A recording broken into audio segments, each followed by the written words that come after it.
What's going on, people? Welcome to United View. Welcome to Deadline Day. Well, why are you lot looking so upset? What's the what? You still the word deadline, dead. Welcome to the Deadline Day special, the Man United Deadline Day special, where we're going to talk about incomings, we're going to talk about outgoings, and all of that good stuff. There's a few hours left. There's a couple of hours left of the transfer window. Let's see if we can get something done. Do you know what I mean? A little Usman Dembele last minute, or a little, you know what I mean, Kamara why last start minute. off like this? Why you start off like this, Flex? I'll tell you why we're going to start off like this. I'll tell you why we can start off like this. If you don't start off like this, people will go, shit, no one's coming. I'm not watching. I'm going on. so you're lying. You're willing to lie. You're lying to your audience. I did lie. Now, big up to everyone, man. Big up to James. Big up to Marcel. Obviously, big up to yourself, Owen.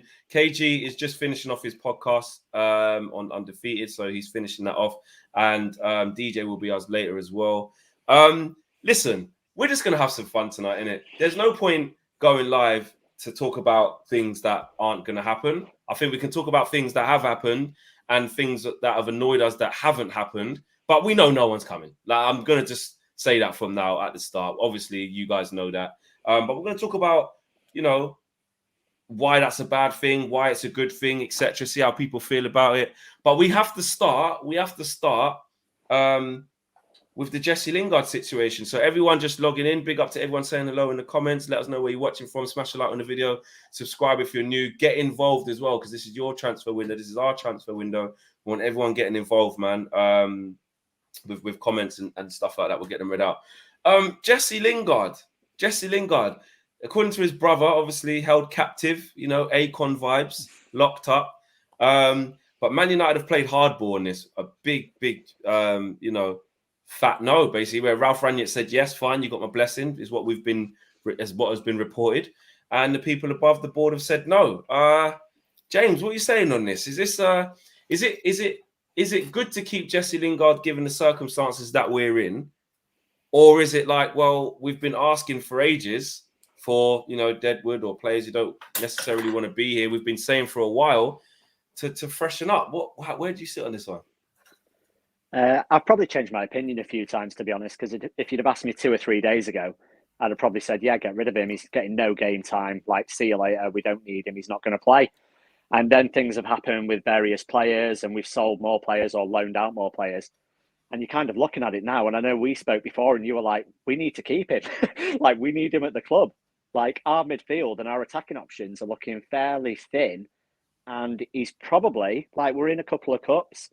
Like, we've got league games coming up. I think we've got a lot of games in a stupidly short space of time. Like, we might need Jesse Lingard. I'm not sure about, you know, his brother posting stuff, him posting stuff. I think the best thing would have been for him to leave the club. But with the situation that we're in, like, I wanted outgoings more than anyone. But at the end of the day, there's only so many outgoings you can have if you're not bringing anyone in.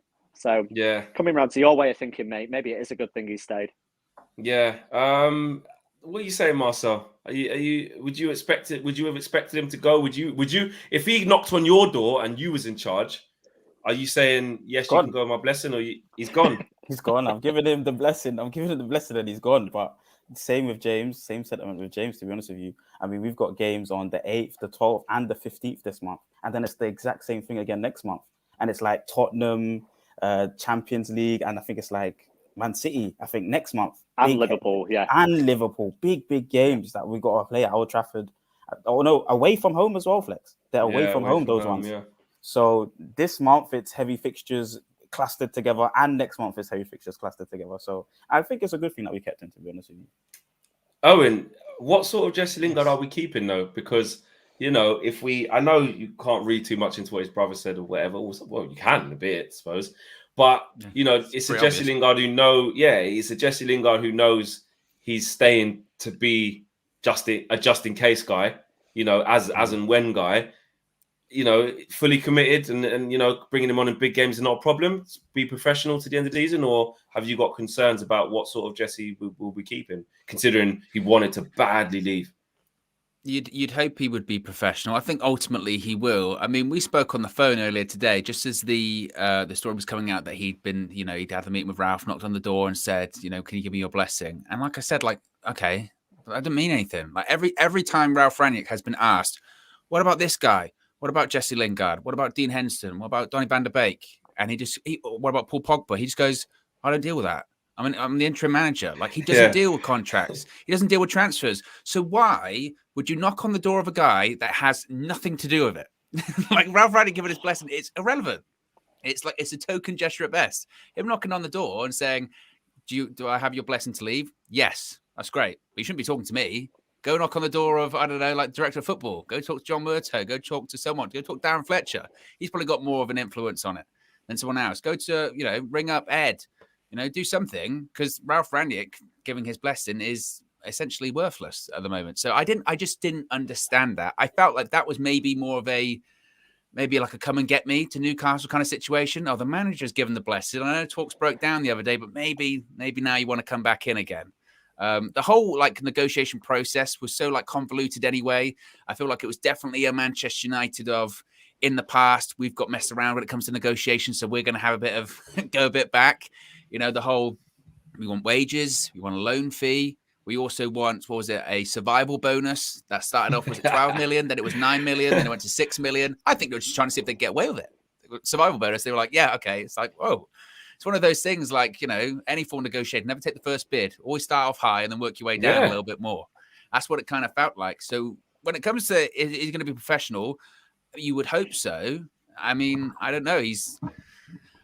I don't know. It's not particularly professional, his brother, doing that whole, this is when we were on day release last time in the West Ham kit and all that kind of stuff. But, I mean, maybe that's just his brother, right? I don't know.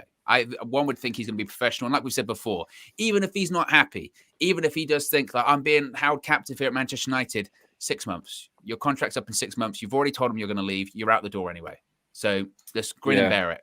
I ended up 6 months. Oh, listen, terrible. I don't know what kind of prison that is, but it's 100 grand a week. Yeah, exactly. Warm weather training and that. I mean, it's not bad. It's not bad. But for me, I ended up changing my mind on this, because I was saying, look, we need to get rid of Deadwood 100%. Jesse's not going to play. But then when it became apparent that we're shit, we can't. It's true. When it became apparent that we're not good, I'm like, hold on a minute. As bad as it sounds, that big Man United, we can't afford to let Jesse go to West Ham or Spurs. That was my first thing. Can't afford to let him go there. Can't. Not right now. Not with where we are. We've only just leapfrogged West Ham, just narrowly, with how we did it the other day. We've only just leapfrogged them. And any team that's in and around us for this top 4 race is another pest that you have to get rid of. And it's not even guaranteed. West Ham still could be there. And if you give them a resurgent Jesse Lingard for a West Ham who've played against us twice, so, the fact that he can't play against us doesn't matter. We've played them twice. And he starts scoring 9 goals in however many games, we're in big trouble. It's another, Tottenham, we can laugh because they missed out on Adama Traore. They missed out on Luis Diaz. Cool, but they brought a couple in. And if it works for Conte, it just keeps them ticking over, keeps them another team you've got to get rid of. We can all laugh at Arsenal because they're Arsenal, and it's fun. But the reality is they're there. As it stands now, they're there. So it's more to contend with. So I understand. So for that point, don't let him go. Then I was like, right, the Newcastle thing, I was actually, well, Newcastle ain't no bother to us. If you let him go there for 6 months, no problem. But then we let Donny van der Beek go. And we let Martial go. Do you know what I mean? The squad's going to be a bit depleted in that area. And obviously, we got the situation of what we know about. So if you think about it now, yes, it's still a COVID season, so that could strike at any moment. We've let 2 go out. So and the rules have changed when it comes to COVID as well. Exactly. The rules have changed. It's got to be rules 4 have cases changed now, isn't it? 4 cases. So if Ahmad's gone on loan, so if you're saying you've got Elanga, Sancho, and Rashford, that's it. If one of them get injured or don't play well, you're looking at to bring in Mata on the wing. If Bruno pops down, touch wood he doesn't, attacking mid, you're not gonna. Who you gonna play? It'll be Jesse. Hannibal. Yeah. Maybe Hannibal back in. He wants to Yeah. come in and be in the first team. We're gonna need somebody. So I can see why we actually, in the end, haven't actually let Jesse go. And then the Newcastle thing, I was like, we're penny pinching. Da, da, da. But then I was like, well, actually, think of it like this: why should Newcastle get to stay up for free? Like, you got peas, you're multi-millionaire. You should, like, if we want to charge you something because he's still got 6 months left of his contract, then this is what it is. If you want it, pay it. If you don't. But we need him though. Away from that, we need him. So I forgot Pogba's coming back. Actually, I did forget about that. I forgot he's our player. And what's worth more when it comes to Lingard? What's worth more, like 15 million now, or if we get in the Champions League, that's worth way more to Manchester United than 15 million. They make way more than 15 million. You know what I mean? And if maybe I'm not saying Jesse Lingard staying gets us top 4, but say he did. They'd be like, great deal. We'll find out if it's worth it at the end of the year.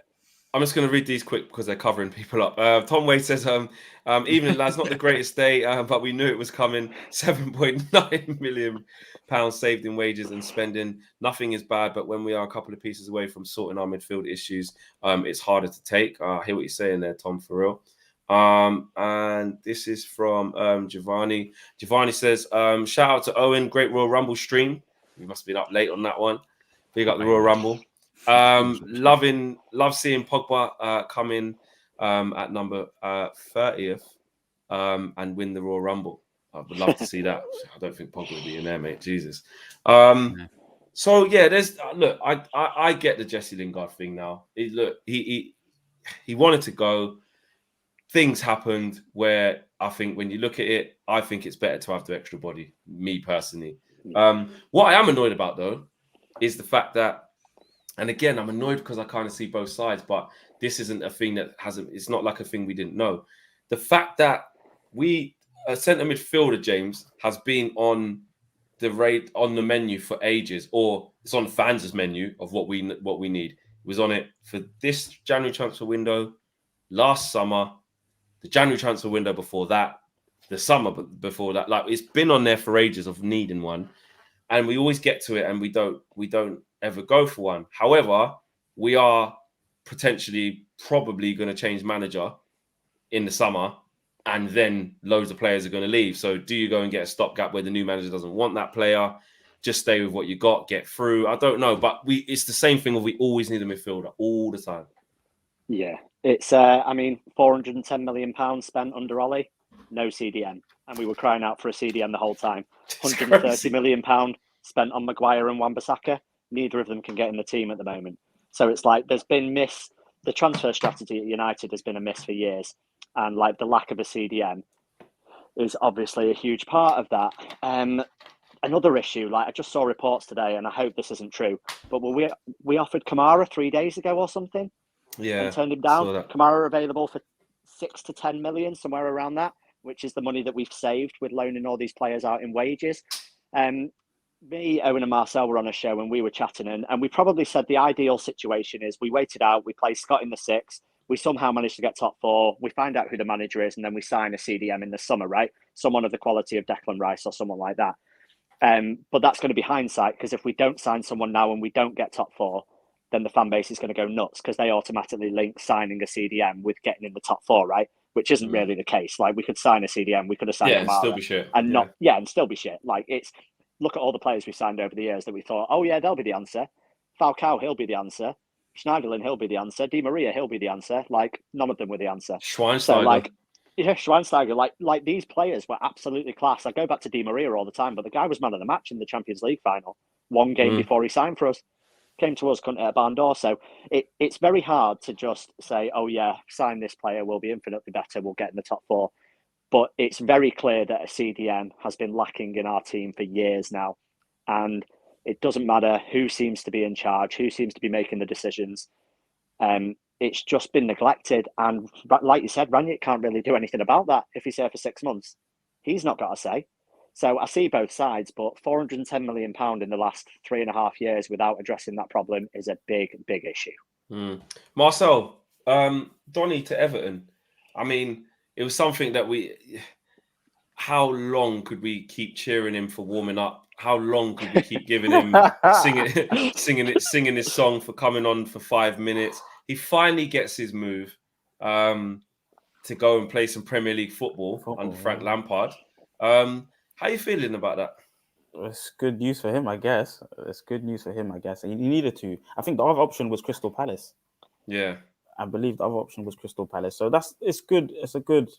It's good to see him play in the Premier League now and get consistent minutes. I think is he going to play in the 6? Would he play in the 6 there? Because this is going to be the interesting thing. Where's he going to play? I mean, imagine there's another manager in Lampard who then goes, "Oh yeah, actually, not for me. Don't play him." And Lampard knows they're getting Dele Alli as well, you know. Exactly, they're getting Dele Alli as well. Yeah. Wow. They're getting a 10. Yeah. So if you didn't know, the latest on that is Dele Alli is just doing his parts of his medical as well. And I said earlier today on Sky, I was like, yeah, great for Donny, but now they're getting Dele Alli. I feel like they're a little bit overstacked. But Decore is injured for like a month. But still, you've got Alan, you've got Andre Gomez. Donny even looking like he's going to go to 6 with Alan then. Exactly, because you think Dele Alli's going to play off Calvert-Lewin. Yeah. So then this whole time we could have been playing Donny in the 6. and he's in the Champions League. He was there playing in the 6, I'm pretty sure, next to Mata. So I don't understand what's going on. I really don't understand what's going on. I'm happy that he gets the minutes now. I would have personally. I would have gone to Crystal Palace. I think are they competing in and around us? Is that why you wouldn't go to a team that's higher up the table? He's got a baby on the way, Marcel, and like the moving house thing might be an issue. And also, it got reported that Palace only wanted to pay like 85% of his wages, whereas Everton were willing to cover the whole 100. So, like, listen, it's on the report, so I don't know if that's true, but that's what I put it down to. Because Palace under Vieira looks like a good option, right? A good option. You got Gallagher there. You got players there that will kind of accompany his style of play. So. I don't know why you would choose Everton, but again, if the reports are correct, then I understand that totally. I did see the Everton as a bit of I thought it was all right, actually. When it was between the two, I was like, actually, obviously, Everton have been absolutely pony this year. If it was like still with Rafa there and in the shit streak, I'll be like, don't want to go there. But because it's all changing now, Lampard, new look, new energy, new feel, get the place going again. The crowd, that Everton crowd will be right behind Donny, they'll make him feel loved. That'll be good, isn't it, Owen, don't you think? Yeah, well, they're big clubs right now. I think if it was the beginning of the season, most people would probably choose Everton over Palace. They're bigger. They are a bigger club, more established club. Despite them not spending a ton of money in the summer, they are somewhat well backed. They're getting a new stadium in a few years. Like you said, the fan base is just unbelievable. So I'm fascinated. I look at it as just a pure experiment because I just want to see how he does. 10 games, 15 games. Let's see what happens. He either proves these people that haven't backed him, whether it's Rangnick or Solskjaer, he proves them wrong or he proves them right. If he's average or he gets bullied or we see him where it's like, actually, you know what, physically he's not up to it. That's the thing now, isn't it? We've got the answer. Yeah. We just don't know. So if anything, it's just going to remove that element of doubt, I think, around him where you probably get it flex all the time. I know I do, where it's mates that aren't Man United fans, they always ask you, well, what's going on with Donny van der Beek? And I always go, I don't know. I have no idea what's going on with Donny van der Beek. Because we don't know. We just don't know. Go, why doesn't he play? And you go, I don't know. I don't know why he doesn't play. Occasionally you hear these like reports of, hey, maybe he's a little bit weak but he trains well, but he's a bit weak. And you're like, okay. But then he never plays. It's to the point of, like we were talking about, does it leave us a bit thin on the ground? Well, kind of no, because he wasn't even playing anyway. If you say thin on the ground in terms of he was a player that was on the bench that never came on, then they're thin on the ground. We need someone else to replace him on the bench. Apart from that, he just wasn't playing. So I'm fascinated, absolutely fascinated. I hope he does well. I really do. And then if Ten Hag comes in the summer, could you imagine an informed Donny comes back? That's what I mean. You could bring him back. Well, that was going to be my next question. Let me get the super chat away first. Ray Diaz says, manager situation needs to be sorted out before summer. We cannot wait until the summer to get the new manager because it will affect summer signings. Is there a way back? We'll get onto Martial a little bit as we talk, going forward. But in the case of Donny, could it be like, he smashes it at Everton? Like you said, a new manager comes. It could be Ten Hag and say, listen, that's my guy. Get him back here now. What happens to Bruno? Absolutely. What? That won't happen. I'm asking. Nah, that won't happen. Did you not just see us parade him? We rang him and said, yo, listen, Not really much going on now. You've been here 2 years. We're not doing a signing. Get a video done, bro. Let's celebrate an old one. It would go. They're like, oh, do you remember deadline day a couple of years ago? What, we actually signed people? Yeah, let's do a video on that. Yeah, Throwback Monday, mate, that one. to when we actually did just do it. You can't. So yeah, he definitely ain't taking his place. But I just see the Donny thing as like, I see what you said there, Owen. I'm just happy I actually get the chance to see him now. Be watching every Everton game. So, I mean, if any Everton fans watching, you've got spare tickets, and you're not doing that, I'll come watch Donny. see what's going on. I just want to see him play, and it's like, it is a bit not nerve-wracking because we need to see it, but it is a bit like, if he plays shit week in, week out, it's like, oh, don't know, maybe just then it's answered. Then it's answered. No but way. I feel You're like gonna judge him already after one half a season, and his confidence has been ruined by us. And you would just so say, if he goes drops a clanger, would you just say, lads, bring him back? Like, you need to see him under us, Marcel? Is that what you're saying? Yeah, 100%. We got better players than them. So I would like to see him with our first team players for once. Yeah, if he's not turning up trees in an Everton side, and then you'd be like, it would. I'd want to be in a situation. I know it's like the ideal situation, but I'd want to be in a situation where you see him play and you go, right, he can offer something definitely to the squad. Maybe he's not going to play every game, but I see his qualities, and even if it's just the physicality, if that's the only thing holding him back, he just proves he's got the physicality. Then that'd be it. Even if he's average, Everton, you'd be like, oh, you never know. But if he's just miles off it, like then it will be like. Stop wishing bad on him. Stop jinxing it. I'm not jinxing it. I'm thinking about all of these different scenarios. That's what I'm doing. What do you reckon, James? How do you feel? Do you think he'll do right? I think he'll do all right, mate, to be honest. But at the end of the day, like it's like you said, we're all just playing a guessing game until we know who the manager is in the summer, right? Because you said, or you were leading on to a question that was like, is it done for him, or is there a way back for him? At the end of the day, all the players we've loaned out, I mean, correct me if I'm wrong, but there's no option to buy on any of them. On Martial, on Donny, on Ahmad, Tuanzebe. There's no Ethan Laird. There's no option to buy on any of them, right? Like Jimmy Garner, so they can all come back. So basically, what's going to happen is we're going to make a decision on the manager, hopefully this season, so that he comes in the summer.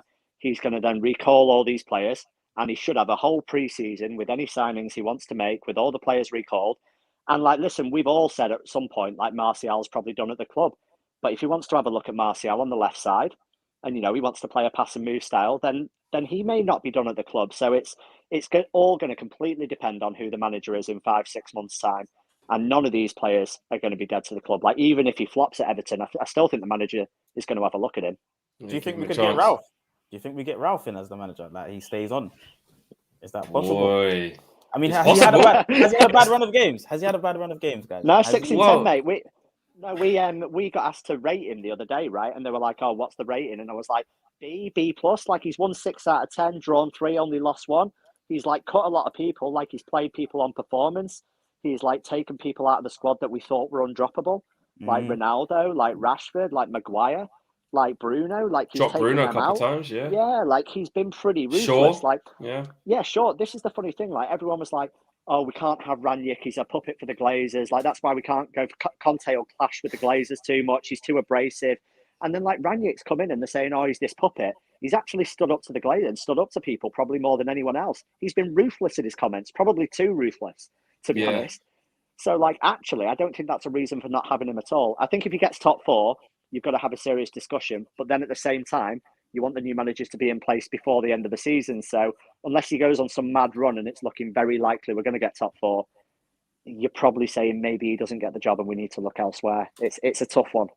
I think it's really ironic that, like what you just said there, James, it's really ironic that, like you said, people were saying he's a puppet in that. And actually, he's done it, like in that clip where he said to the fan, "Yeah, well, Jesse's going to be gone this summer." Like, gone. It's like he has no idea what technology exists, isn't it? Yeah, exactly. And he's like, "I'm here for a good time, not a long time, mate. I got no loyalty to these guys." And when they asked him the question about, the Pogba situation, and he was like, "Well, if it's to play good to get a new contract or to stay here, then I'm playing him, mate, because he's going to try hard for either or." he's like, play well, might get yourself a good move, mate, kind of situation. I'm like, and he's like, "Well, my contract's nearly up. My contract's nearly up. Like, Madness. what do I do? Just stop? It's like Matic is going to be out the door. I've played him and all. Like, so what?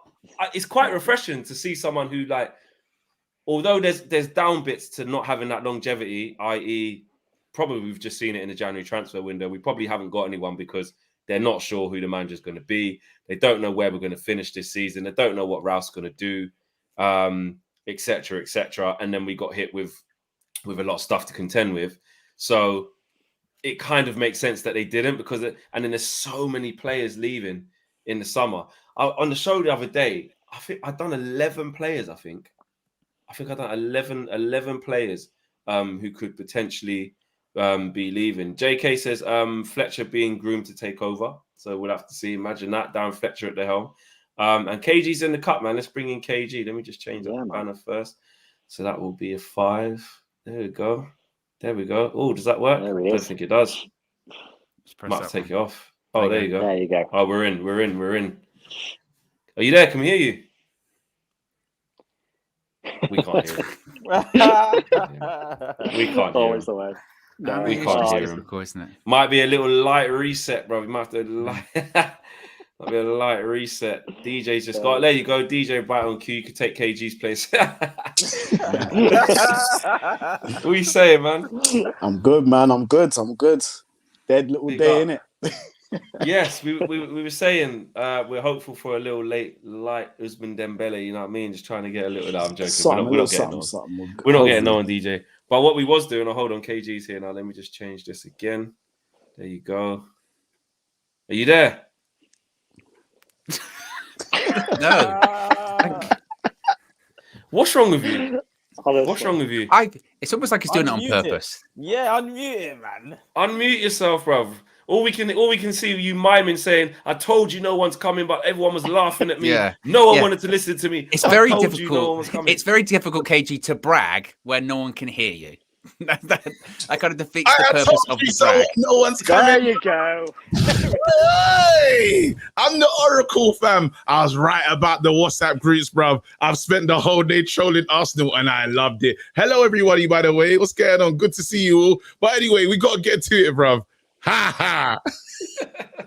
Hey, do you know what's mad funny though? Just away from Arsenal, just really quickly, yeah. Yeah. I think I sent it to you on Insta, but you probably would have seen it yet. No. Rashi's put up the thing, mate. Through thick and thin, he's back with the missus. This is the dangerous thing, Bro, This is dangerous. When KG's proved right, it's dangerous. That's the problem. He throws stuff out there. I told you, it's like spaghetti. Throws it at the wall. Some stuff does stick. Eventually, some stuff does stick. Wait, so you're telling me right now, if I go on Instagram, I'm going to see a picture of Rashford with his girlfriend? Go on Rashford's Instagram right now and check the caption. Can you look? I respect it. Can I start getting respect, please? That's all I need to give you your flowers, bro. I need to give you your flowers. Give him his flowers. He was right about a lot of stuff. I need you know that show when I spoke to you about sample size? Yeah.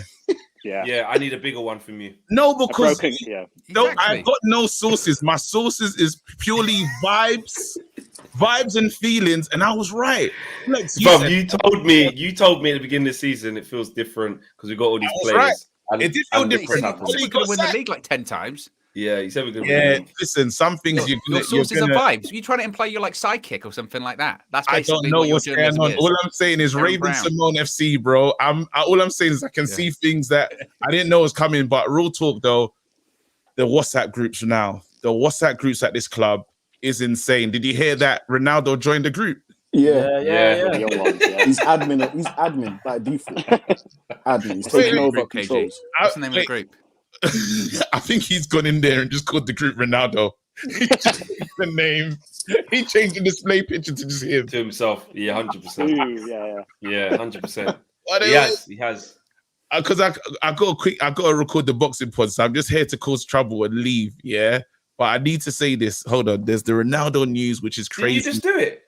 No, I still got. We done the live calling bit. You know when people Monday night smoke. So now we got to record the podcast. But then hold on. This is where it gets really exciting though. Did Aubameyang get the move or Did he? Yeah, he did. He did. On a free. No, he didn't. Yeah. On a free, KG. He got in He's there. pretty much gone. Oh Yeah. shit! I He was tried the Obama wingy vibes, bruv, was on its way, but Yeah. he made it, man. I'm That's gonna gutted. yeah, It would have been so lovely for him to fly home. Oh man. Yeah, I saw the report about Arsenal were shocked that he'd already kind of made his way over there. Bro, and then he tried to change it to a family holiday, but there's no family there. What the hell? You know, it's one thing, like on a wingy thing, he's there in a car park. It's another thing when you're in a plane on tarmac, leaning out the window. Like no, but you know what he done? Like, what was coming out was, I'm just here to see family. Yep. Did he say that in a Barcelona shirt? Yeah, no, he was from there, but he was signing things as well. No, he took With the keepy uppies. diabolicals. He took the These diabolicals. times he's in the new camp car park, saying he needs to go see his family. Yeah. He's fine. Madness. Is everyone sad though? What's the vibe here? Is everyone like? Well, the vibe is, you two, yeah, we've all had our say actually, so we don't want to go over stuff that you and DJ haven't had your say. First things first. Yeah. KJ, I'll start with you, then DJ come through as well because you guys haven't had your say. Just how do you not feel about the Lingard situation in terms of he's been banging on the door right up until now, and Man United have said no. Good. Literally, Lingard, yeah. I'm really upset with Lingard at the moment, actually, but I need him because we clearly need Lingard at the moment. But that little message from his brother saying that he's gel settings, bruv, when you're warm weather training in Dubai, bruv, get out of here, fam. I couldn't believe it, fam. I'm locked up, bruv. Listen, let me be locked up like that, bruv. 100K a week, warm weather training, and then sometimes day release, playing for West Ham, bruv. Give me that. Please send me to, I don't want to go jail, but send me to jail if it looks like that kind of jail, bro. He's living his best life, right? I don't care what happens. You need to just help us. Come off the bench, help us like Donny did, bruv. You need to be help setting us up for the volleys. I don't care, bruv. Put out the cones, whatever it takes, but you need to allow it. Then you can move for free. Bruv. I was this, because even the picture, everyone said, he didn't mean it when he posted that picture. Yes, he did. Nah, he knew. Yes, he did. Yes, he did, and it was disrespectful, fam. So you take all of this, bruv. Right now, when we call on you, come on and be a professional, bruv. About, do you think he will come into, bro? It's your job. What do you mean? Do you think he will? No, but I said to Owen, I was saying to Owen, what sort of Jesse Lingard do you think we're keeping? Because he's one who's now very frustrated, wanted to get his move, wasn't allowed to. And knows he's the just in case guy. Listen, he knows you he's the guy can where be like the rest of the British public that go to work upset, but you're going to work in a beautiful car, bruv. You're not even doing underground settings, bruv. Go to work, fam. Do a 9 to 5 and not even 9 to 5. Yes. no. They didn't want to do the 5 p.m. couldn't really You saw what there was someone needed to go in that 5. They were upset because it was dark, wasn't it? 9 to 5. No, there'd be a mutiny. I'm disgusted. Literally, it's and it is what it is. Like end of the day, he's gonna be needed. He's gonna at the end of the season, he can go wherever he wants. He thinks we're gonna send him to West Ham, so they're actually competing with us for top 4. No, we can't. Definitely couldn't send him to West Ham, but the Newcastle one even as well. You're not going anywhere, bro. You're chilling. You see, like I don't know. When I was growing up, I used to want McDonald's, bruv, and my parents said we got McDonald's at home, bruv. We didn't, bruv. They just used to recreate it, bruv. Home burgers and that. Burgers, my burgers were square, fam. No, and then they tried to make it cut the corners. No. Cut the corners. And the bun's just normal bread. It's Hovis. Yeah. Nah, bro. Firm it, fam. About these players are so entitled. They're so entitled. And you think to yourself, you're playing for one of the biggest clubs in the world. Yes, it hasn't gone your way, but some good things have happened here. We've cheered you on. You know what I mean? And now for you to act like this, it's just nasty. It's nasty behavior. So as soon as the season done, and you never know, you might win something. You might just walk into a club, you know what I mean? But end it nicely. You know what I mean? And I think him banging on Ralph's door, and Ralph said, I'll sell you for whatever. But he said, Ralph was like, But you just got to be doing the setups for now. And I think that's fine. I think, you know what I mean? And tell your family to allow it when they tweet about you. personally. But what you saying, DJ? Man, I think I said it to you, Flex, a few months ago, bruv. Lingard's a sucker, bruv, because he could have left ages ago. He had the opportunity to leave, but then saw there was Vibes FC going on in the club. He saw Sancho come in, he saw Ronaldo come to the club, and he thought, actually, you know what, I'm going to stay. But now, because it doesn't suit you, you want to go and all of this. And now, actually, it actually suits us better that you don't leave because of situations that's kind of arisen. Nah, man, hold your position, man. Just like be quiet, shut up. As KG said, I can't even top what KG just said there. Like, my man has got probably the best job on earth. He's got a job that we would all literally, you could take my left pinky off, I'd do it. Do you know what I mean? Like, this guy can't be you would, man. You would. This guy can't be saying all the things he's saying. Instantly. It's pinky. It's crucial. It just can't be. Yeah, I can do without this pinky. I don't even care about it. But really, to be fair, yeah, bro.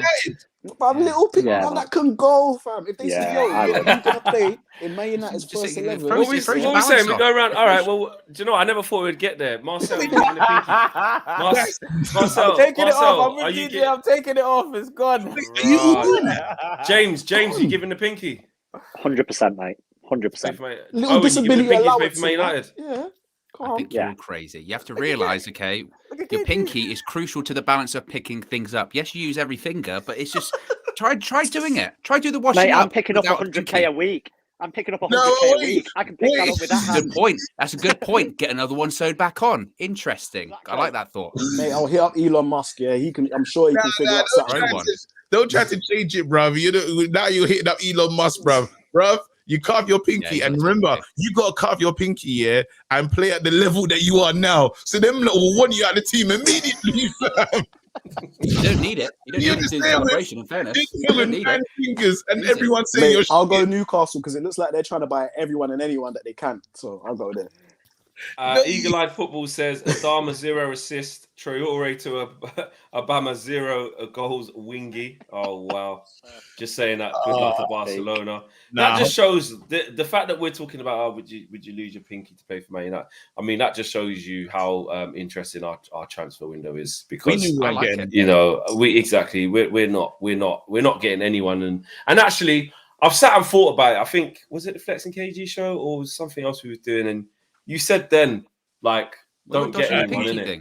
Early. And the pinky thing, Flex. Oh, yeah, I mentioned the pinky. Or would you do it, Flex? Yeah, would I do it? Man, you're doing it. You're going to run away from that. You're going to run away from that. Look at him. Look at him. Well, I was talking about it depends on my squad position. At my current ability. Yeah, at your current ability. You remember your striker. You're not playing.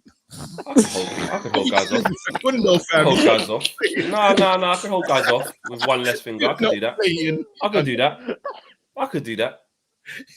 I've scored Old Trafford before. Hey, shut up. He was playing, bro. I have scored in the Stretford End, bro. You can't at me. With who though? With a pinky, though. He was on the pitch without. With a full set. Was he doing that Premier League? Who was on the pitch with you, bro? What do you mean? West Brown was on the pitch with me. And he was in goal. Park Ji Sung was on the pitch. No, KG, what position do you play, bro? I'm a striker, you know. No, stop KG's lying. KG's vibes. Stop lying now. KG's vibes. Listen, I've seen the Flex and KG intro. You don't move like a striker, big man. Yeah? You don't, fam. You don't move like a striker, big man. Nah, this is... I'm just really quick. Watch you lot. You see, I'm on my peloton every day. Yeah, he's box to box. All these jokes, all these jokes are gonna end soon, bro. I can't wait, bro. When I look, we got a six-a-side right here. We got a goalkeeper in Owen. Do you know what I'm saying? Yeah. So, like, we can play. Let's play. This is the six-a-side team right here. I'm trying to contact Cam's the coach. Now, more true. I will never KG on the wing. I will never play for Cam. I will never play for that guy, bro. What do you mean? I'll never play for Cam. I won't come on the pitch. Why? I refuse to. What's he done to you? What's he done to you? Because he won't respect me. You tried to put me in the wrong position as well. I'm saying, set out that Royal Rumble. He tried to play you out wide. So basically, you're talking about Jesse Lingard. Be professional. Be professional. Cam's manager. I'm not playing. I refuse. I'm not coming on the pitch. You know, KG turned up to training late, wrong boots. Just causing problems, man. Would you rather lose a finger or play for Cam? Lose the finger.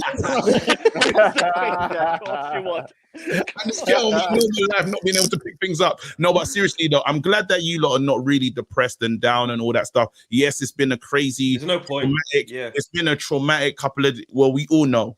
Like the biggest thing is it's been traumatic for all Man United fans, and not just for us, but everyone understands what we're on about. It's been a crazy few hours, and I feel like some of this light relief, some of this, there's still things to be somewhat positive about as we roll into the business end of the season. We're still in 2 cups.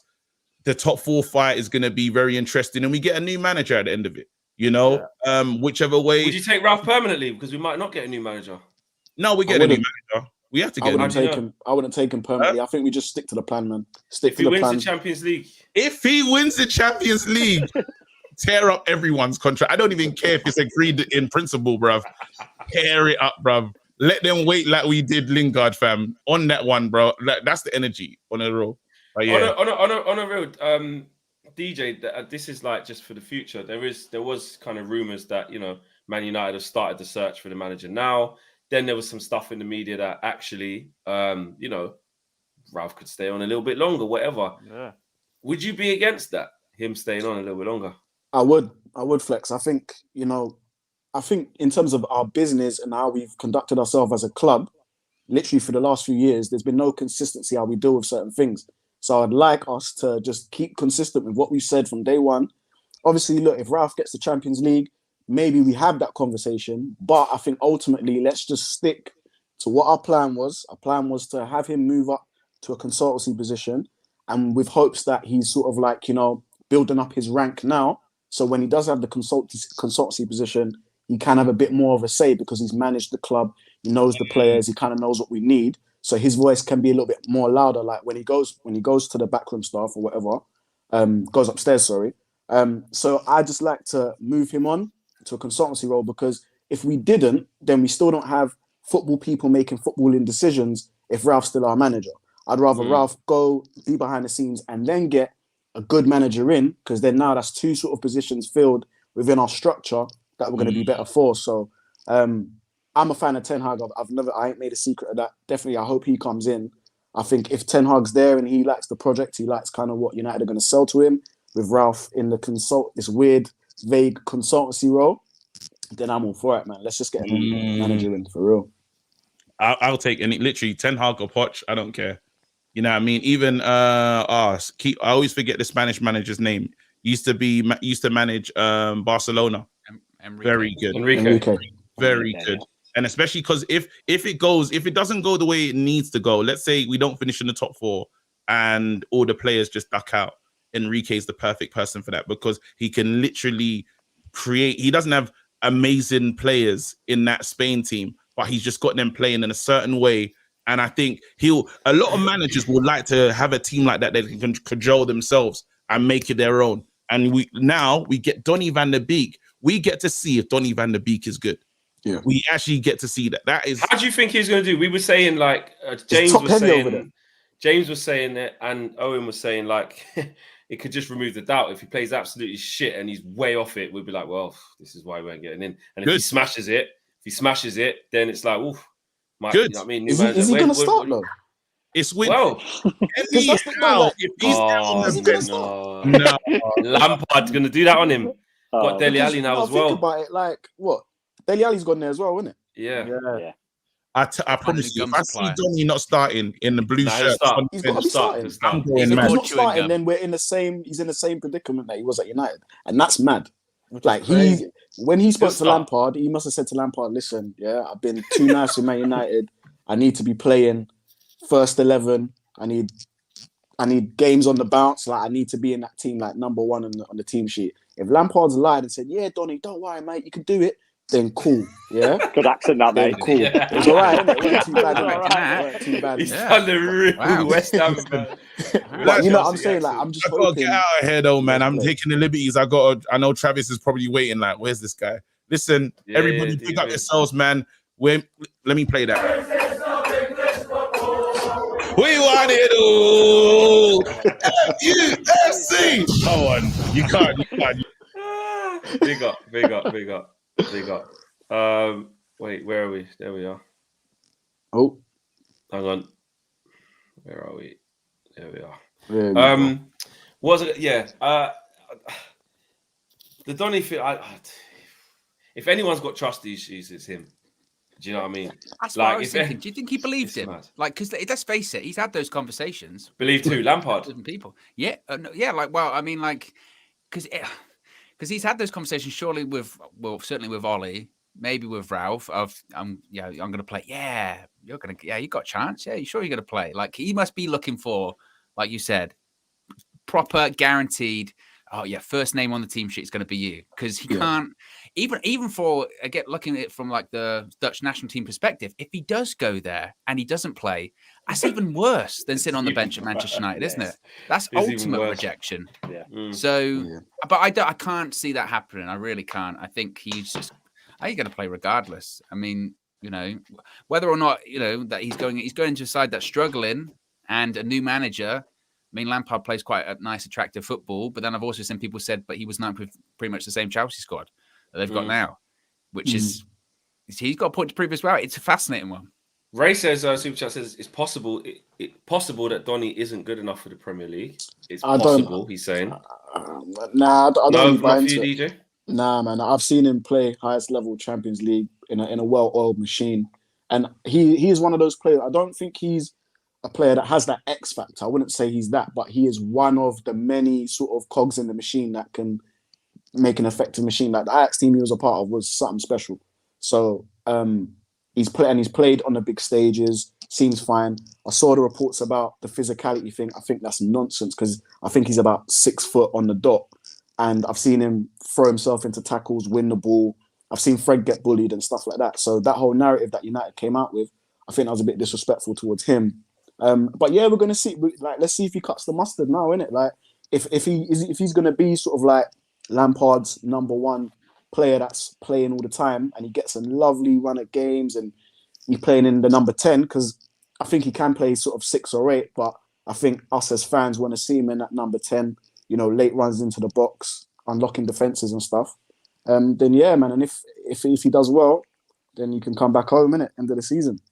Mate, players can. Yeah. Sorry, man. I was going to say, like, players can excel in Europe, but then like flop at a team, right? Like one of the best strikers in Europe of our generation is Andrei Shevchenko. Like, came to Chelsea, did nothing. Like, one of the best strikers I've seen in my lifetime, right? Like, people have been very good in Europe, and it doesn't mean they're not cut out to make it in the Premier League, but they could just flop, and that could be it with Donny. But the point is that none of us have seen enough of him to be able to make that judgment whether he will or whether he won't, basically. And now eventually maybe we'll get to see it at Everton. We've got to. But I'm just excited to actually see him play on a consistent basis. Well, bloody, I hope he does. Who do you guys take? Donny or Dele? Who do you guys take over? Like, who would you guys start first? Donny or Dele? I'm gonna be biased, bro. I've been flying the Donny flag for months. It's Donny, man. It has to be Donny for me. It just depends kind of what style they're gonna play. Marcel's got some Dele Alli vibes about him, I don't know. He's got some Dele Alli vibes going on there, bro. I don't know who you're choosing, but you're looking a bit Dele Alli-ish. I can see that they're gonna start Dele. I just feel like they'll just start the English connection. No, I think they'll start both. I think Tom Wade says Donny must have bigger trust issues than Drake. And 100%. And Pfizer says, imagine KG as a coach, Ollie settings, bare suicides and vibes, 100%. Run into this cone and back, run into that cone and back. Balls in bins, everyone wearing the wrong bibs. Nigerian Twin FC, passion and desire. Give me Cam. Yeah, you don't want KG as a coach. I think we don't want that. Ben, big up Ben. Ben says, I'm seen enough to know Donny van der Beek is not a 10. He's too safe. He's not a huge risk taker. I think he's like a percentage football player. He plays the right pass, the easy pass, the sensible pass, keeps things moving. He plays quite simple. But at Everton, I'd say Donny's more versatile than Dele Alli. For me, Dele Alli is a straight 10. He's a straight 10. You could put him in a 3-man flat midfield and say play the most advanced out of that, but he's a 10. Him behind Calvert-Lewin could cause some serious problems, actually, if Dele Alli can get up to something that resembled what he was. And like you said, Marcel, I think it was you said it, like, end up back in the 6 again. I could see him alongside Alan or him alongside Decore when he's back. Alan's probably because Alan gives him the license. Midfielder. Yeah, he gives Donny the license to go. Yeah. So if you say to a midfield of Alan, Donny with Dele Alli at the top, the balance might not be there defensively. They might get overrun a little bit, but if they could get it right, it's not too bad with like say Richarlison on the left, Damari Gray on the right. Building a little something there. Building a little something. David T says, Fred was bossing the Champions League with Shakhtar with us. Yeah, and then look, then he came to us. And Fred's, to be fair, Fred's actually quite influential for us. To be fair, we still do need him. Yeah. Oh man, Dean Henderson. Oh. Dean Henderson was another one. There was some talks about him potentially going to Watford, and as close as like about half an hour ago, I want to say, Jonathan Schrager was saying that there's still a chance that he could go to Watford as like a late thing. It could go right to the edge. I mean, any takers on that? He needs to. I think he needs to go. He does. It won't happen though. It won't happen. The only way it would happen is if United got another backup keeper. That's essentially what they've said. I mean, I'm like everyone else. Of course, he should go. Like, he's not going to play, and the idea of even the thing that Rangnick said a couple of times. Yeah, but we're in 3 cups. Yeah, but he's not playing in any of them at all. And the idea that, but maybe they go, what if De Gea gets injured? He doesn't get injured. They'll go, what if he drops off on form? He's been our best player this season. There is just not. Barring something, crazy happening, he's just not going to play. I mean, the only game you could literally possibly see him playing is the Middlesbrough game, and that's because we're playing club in the Championship in the FA Cup. Yeah. Well, Laurie Whitwell, I mean, in terms of factual from some of the journalists that are close to United, you've got Samuel Lockhurst. He says, Man United blocking Watford's attempt to sign Dean Henderson on loan. He now seems certain to stay at United for the rest of the season. That was an hour ago. Then Laurie Whitwell comes and says, Watford have made an inquiry for Dean Henderson. The deal is regarded as unlikely at this stage, but could develop. Newcastle are in the background. Then we had, then it was Jonathan Schrager about an hour ago as well, when he said talks are still happening about the possibility of a loan move for Dean Henderson, and it could go right until the last minute. So that isn't just Watford; it could be Newcastle as well, because they were inquiring. But sorry, carry on now. Yeah, with what you were saying.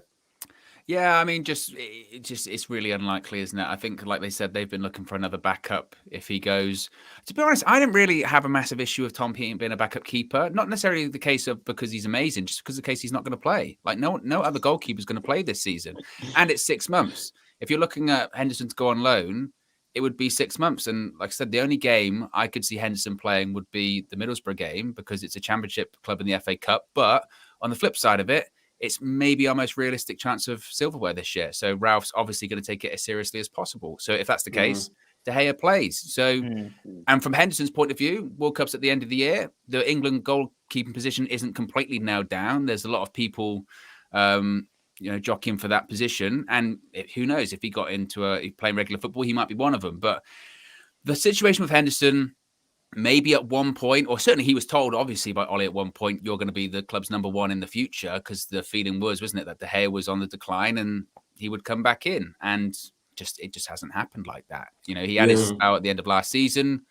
I mean, I don't think he particularly impressed a lot. I know some people go, yeah, but he played against Man City when we beat Man City. And it's like, okay, but he also played against Liverpool where he was terrible. And he was just awful at Old Trafford. And that was in an empty stadium, let alone a full stadium. Yeah.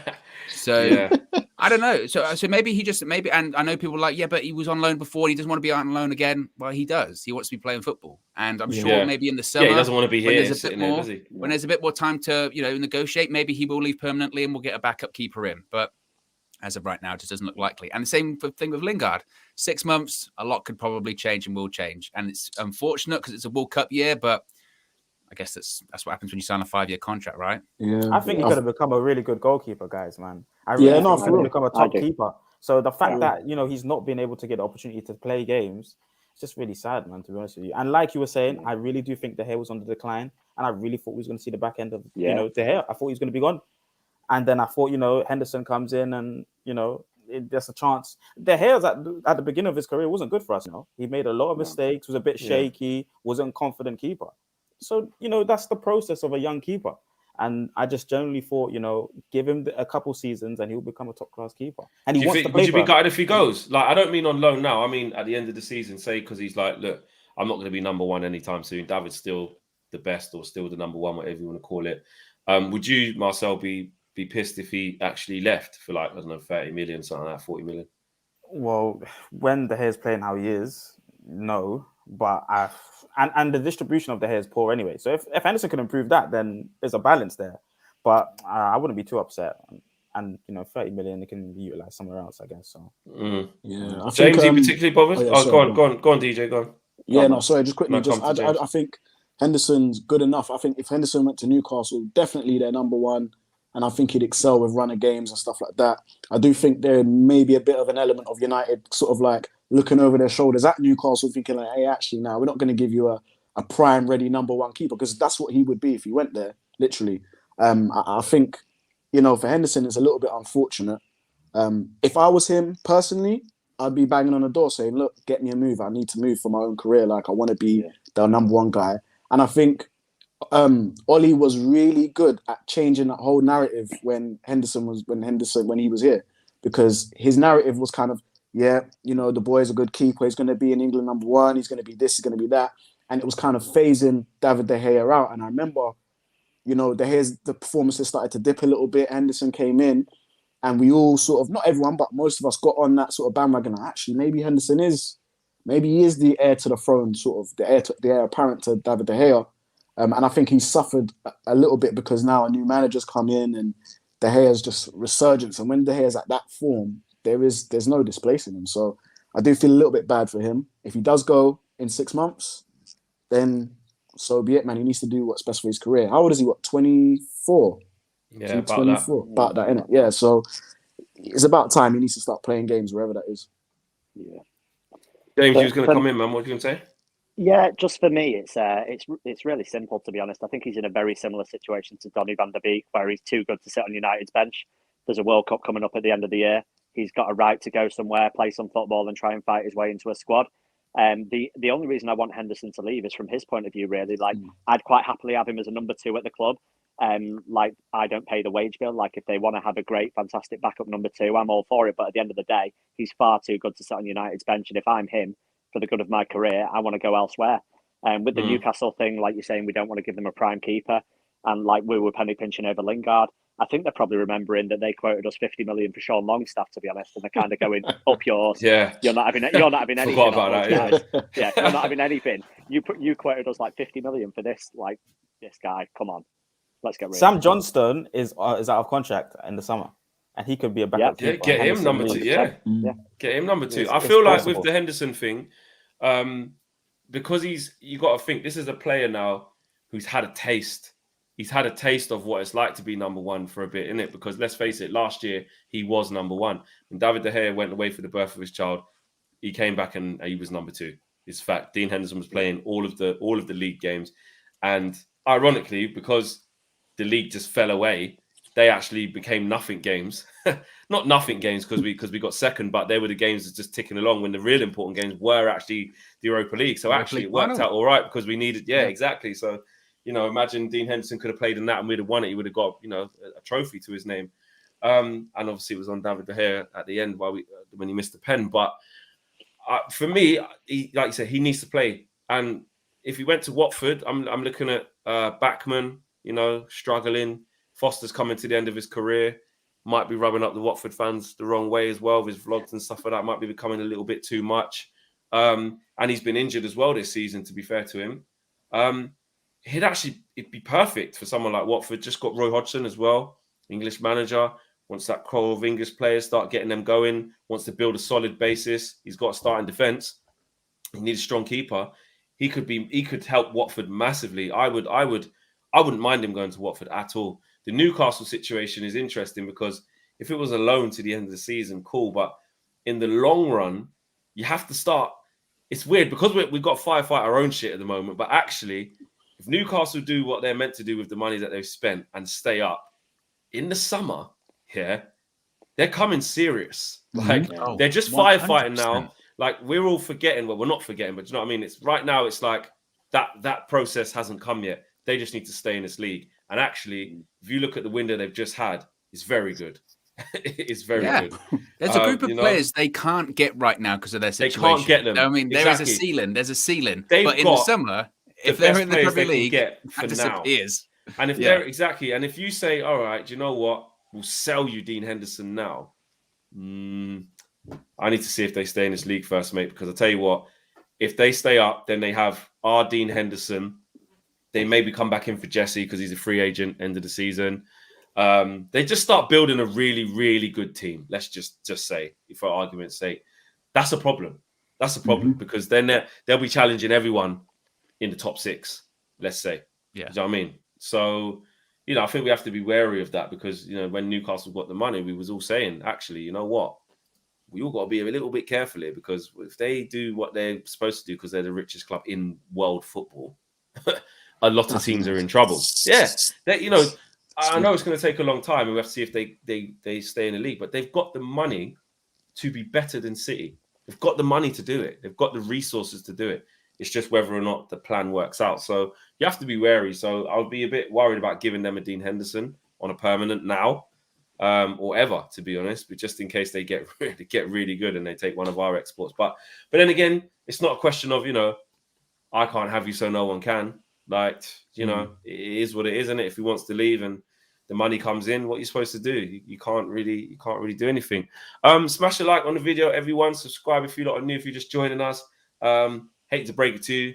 Obviously, we're not signing anyone. We have 1 hour left. Well, less than that, actually. Less than that. We've got about 56 minutes. Can we still make loans?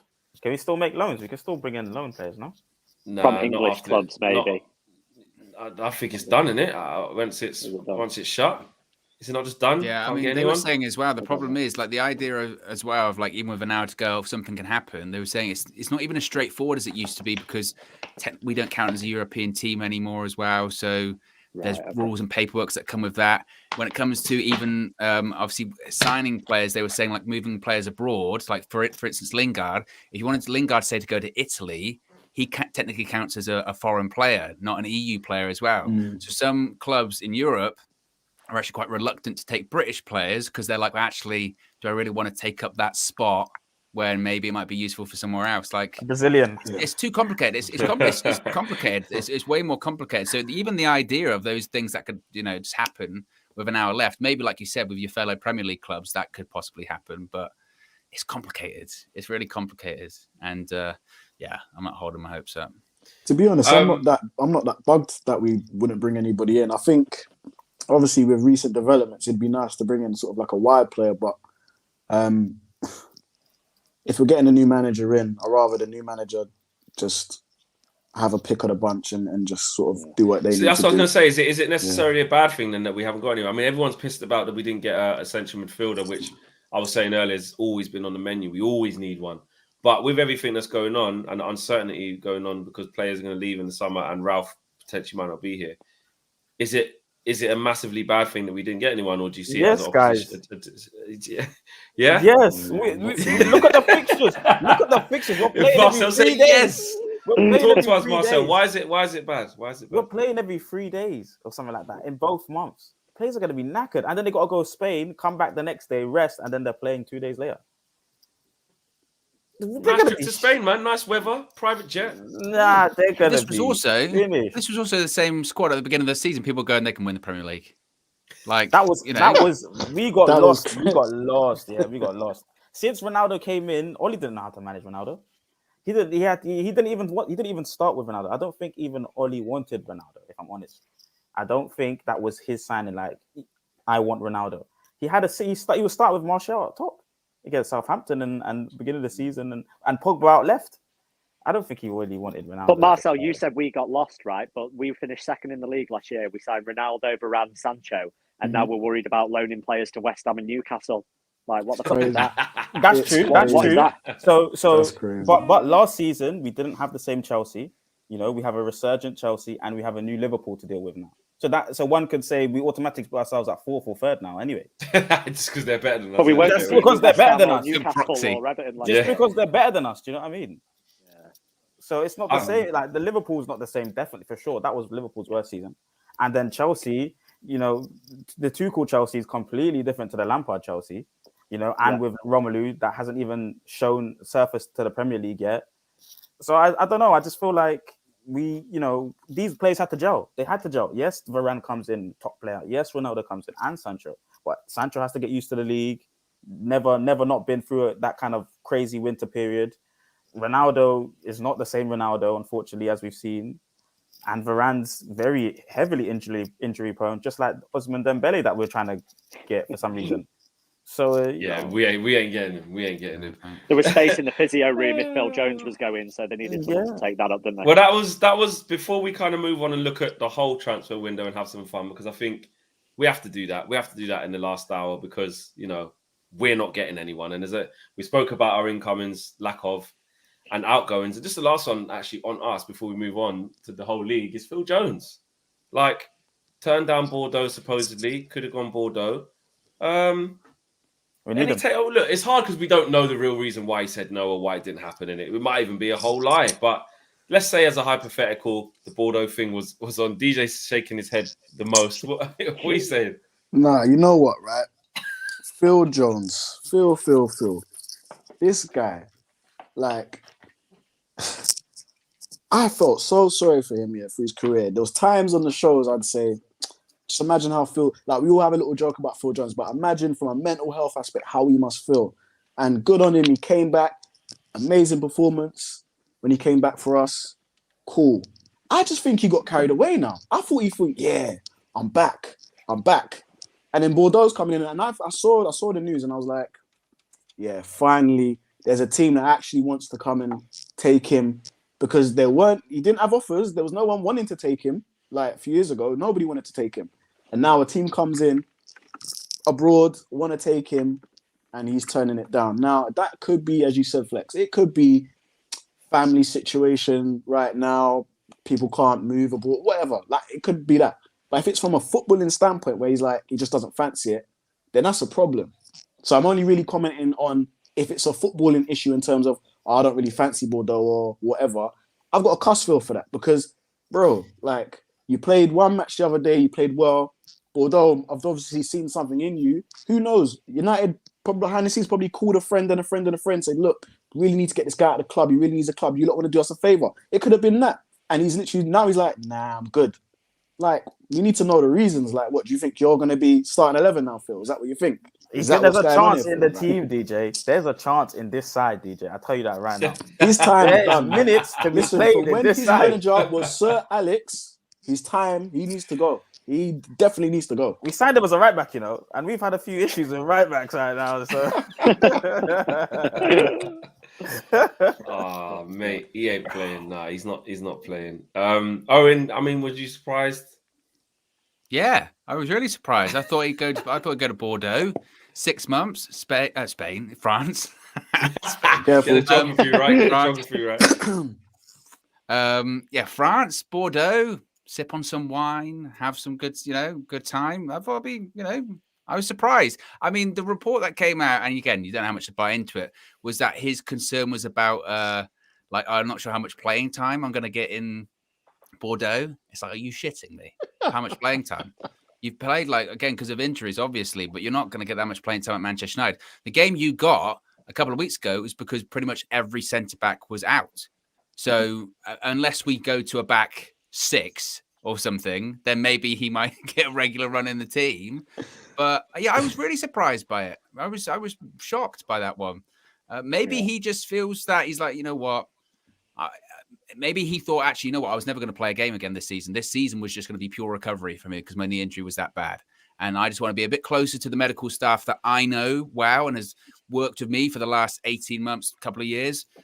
And maybe he just feels that I want to spend the rest of the year, either it's on the bench or maybe I will get a game here and there. And then come the end of the season, then I might move on. And maybe I'll move on to a club based in England or something like that. Maybe that's the most logical situation I can go to. But yeah, I was shocked by that one. Very surprised. Yeah, I'll be honest. I just don't think he'd fancy Bordeaux. This is purely my guess. Don't know anything. Like you said, we don't know what goes on behind the scenes. We're just kind of just talking about it hypothetically. And my thing is, I just think Phil Jones just don't really want to go there. A few months left. Just wait it out. Might luckily get another couple of appearances, maybe for United, and then just assess it in the summer and get a move over here. How old is he now? sounds. Phil Jones got to be like what, 30, 29? He's got to be coming up 30 because we signed him 10 years ago, didn't we? So yeah, he's got to be coming Phil up to Jones 30. is 29. Yeah, February the 21st. Oh, So okay. yeah, coming up to From Bordeaux's point of view, I think it was like I'd be interested in him, to be honest. If I was Bordeaux, I think they're 17th in the league. Like they're in a relegation fight. I would want someone who puts his head on the line, literally, like throws himself in everywhere. Like I think it made sense for them to go in for a player like him. I've literally I've got no idea why he didn't accept it. Like you said, maybe he just doesn't want it. Like we always get told by the media that these players want to play football. Maybe some of them are just happy collecting a paycheck.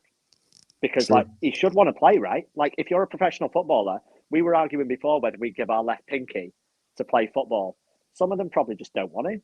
Like they won't give a pinky. They won't give anything for it. They're just like, 130 grand a week or whatever I'm on. Yeah, I'll stay on that, thanks. But those things do play a part though in terms of, and it doesn't even necessarily mean like you're just money grabbing or whatever. But I sometimes feel like if you've signed something and you're financially stable and you've got your family, etc., and you're like, I don't have to go anywhere right now. I don't have to pick the kids up and go all the way to France for 6 months. Or do you know what I mean? Or do you know what I mean? Like, I know he could potentially go there for himself, but I haven't got to leave the missus and the kids or my family or whatever. Yeah. I just don't need to. I can wait 4 months until May when the season's over and I can sit down. I'll wait for all these other offers to come in. And then I can just decide, because actually it's going to be my last contract, let's say Phil Jones, or at 29, 30, it's your last big contract and I can take my time. There's that what James is saying, there's that human element where sometimes actually I'll let football take a back seat. Actually, let me work out what's best for me and the family. And maybe he had those conversations. Yeah, maybe he had those conversations with people in Bordeaux, and maybe he spoke to the coach and some people involved in it. He went, actually, you know what? I'm just not feeling these people. I don't think the coach has got my best interests. I'm not sure I'm stepping into the right environment. It might just not be the right fit for him. I mean, sometimes it's as simple as that, isn't it, as well? We don't ultimately know. From the outside looking in, it looks like a simple case of you're going to play games, you want game time, go. But maybe, like you said, Flex, maybe it's a case of we don't know the personal life or the family life. Maybe it's him just going, actually, you know what? It's not the right move. Or maybe he talks to the manager because actually, I couldn't stand him. I thought he was going to be a terrible coach for me. And with my injury record, I'm concerned I'll get overplayed and I'll get hurt. And then I'm going to be out for 18 more months. Who knows? DJS says he could have done that last season, Flex, and the season before. Yeah, he could have, DJS. I hear what you're saying there, bro. But he was injured. Like, bad. Like, you know, when I knew, like, how serious the Phil Jones thing was when Ollie defended him against Rio. When Rio said, you know, why is he still there? He's taking up a youth player's space. Ollie was really buoyant in that press conference. I remember thinking, right, he's gone for it. He's like, listen, Phil, I know what Phil's been through. And I've been there with knee injuries when you, as a professional, you doubt yourself, you're training every day, your knee keeps collapsing, it keeps giving in on you, and you can't get back fit. He goes, he was injured. Ollie was injured for like 18 months, wasn't he? He was injured for ages. Yeah, like 2 years. 2 years. Yeah. So, and to hear someone who we know, like Ollie, who clearly knows what it's like to be injured for long periods, defend him like that and say, you know, what Phil's been through, he's mentally tough, top pro. I don't know. It kind of makes you feel like he probably couldn't have got a move then because he wasn't fit. He wasn't fit, which is why Man United, actually, to be fair to us, we stood by him. I know people say we shouldn't have given him a new contract, but the fact that they did and then he was injured again, it was like, right, well, you stay here, you're just going to do your rehab, just keep rehabbing, played a couple under 23s. The guy was in tears after playing against Wolves. We lost, but he was in tears walking in because actually, when you think about it, that probably meant so much. We probably thought he would never play football again, let alone for Man United. So it was a big moment. So I can see why maybe he wants to just take it easy. Like us as fans, like I said, we're emotionally invested in it. We just see a player there eating up over 100K a week. Squad needs to move on. And I agree. But I don't know, there's another human on the other side of it, innit? It's like, I just won't move yet. I'll just wait to the summer. David T says, Jones is the only silver card player on my FIFA Ultimate Team starting lineup. You can't trade a legend. I need to jump back on that, you know. I haven't played FIFA for a hot minute. I've not played it. Yeah, I need to get back in there. Yeah, I need to get back in. Danny says, as a physician, I can never say that word. Physician. Yeah. I always struggle with that one. Physician. Having issues at my current workplace does not mean I can accept any other job out there. So is Jones. Okay, see what you're saying. Fair enough. See what you're saying. Let's go on. Let's go on to like just this transfer window in general. I'll throw it out there. I'll start with you, Marcel. Actually, out of all the other teams, there's a lot of big moves that happened. Dele Alli today, Aubameyang's gone. You look at Luca Digne, Coutinho arrived at Villa. Liverpool got Luis Diaz. Low key, that's going to be a big signing, I think. That's a big issue. Who do you think's had the best window, and who are you looking at out of this and saying, "Wow, that's decent"? Liverpool have strengthened. They've managed to get another player that can play into that system, coming in from the wide areas and scoring goals.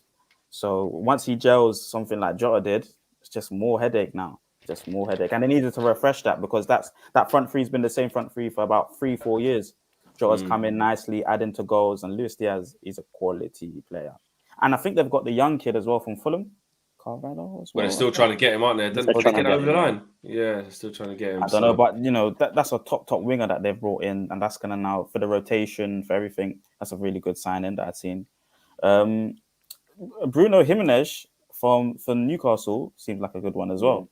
So Bruno Guimaraes. Guimaraes. Yeah. He's a good one as well. So I don't know. I think I'd really like Liverpool's business at the moment. So, and they've always had good recruitment, something that we've struggled with. So yeah, I would say Liverpool's maybe done the best business. Who are you looking at, James? He's done well. Well, I can't start a sentence with I really like Liverpool, so I'm not gonna say them, unfortunately. I'm gonna try and look longer term and go with Newcastle. Actually, like we could be looking back in like 5-10 years and think what an important January window that was for Newcastle. Because if this keeps them up, they're a force in the next 5-10 years, like a big force. And if they disappear into the Championship, they've got to rebuild. And teams get stuck in the Championship for years. You can have all the money in the world, they get stuck there. It's a tough league. So they've brought in 5-6 players, 2 or 3 on loan, made some big signings, brought in a couple of technically gifted players, brought in a couple of players that are battlers, and a striker and a defender. And if Eddie Howe gets them playing and gets them some points, then keeping them up is massive. Like that's everything for that football club at the moment. So we could be looking back next season and saying that business in January was absolutely phenomenal by Newcastle, and that could be the start of something massive for them. Liverpool obviously have done good business. City with Julian Alvarez as well. Like we were all talking about a striker or something for them. Does it affect them potentially getting Haaland in the summer? I don't really know. But Alvarez looks like a player. Obviously, we did a bit of research when we thought we might get him. But he's a player, so that's more good business for them. And Villa have done well as well under Gerrard. Like you said, Digne, good signing. And they brought in a couple of players. Coutinho is a big signing, obviously. Bad timing for us. But yeah, big signing for them. So they've done bits. It's just and to be fair, on the outs before like the whole player thing this week, we did all right on the outside of things. But to not sign anyone while all our rivals strengthened was pretty piss poor.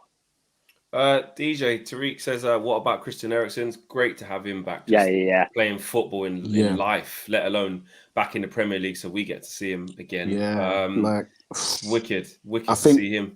Yeah, for me with the Eriksen thing, when he obviously had like his incident and stuff like that, I feared the worst, man. I did fear the worst. I thought this is probably the end of his career, and he's always been a really good player, a very technical player. Produced some magical moments in his career, and obviously when he went away from football, like it left. It doesn't matter what team you support, everybody sort of like had some form of like good words to say about him, and I think it's just literally in my eyes a miracle that he's back, fighting fit, gonna be playing competitive football, and I just more power to him, man, and I hope he does really well, really well. In terms of the transfer window, I think, Liverpool. Liverpool gonna be dangerous. And City, and that's the thing. Actually, I think City and Liverpool, they can go and do that type of business because they're already established. They know their identity. They kind of know where they're going. They know what direction they're headed in. Obviously, it's a big contrast to us, who we're still trying to figure out who the manager's going to be in the next few months. So We're at a different stage to them. But I would say for me, Newcastle, because this is giving me sort of Chelsea Ranieri vibes. Like Ranieri laid the foundation for that first Chelsea team when the money came in, and then they built on that with new managers. And don't be surprised, Eddie Howe, good manager and all that stuff.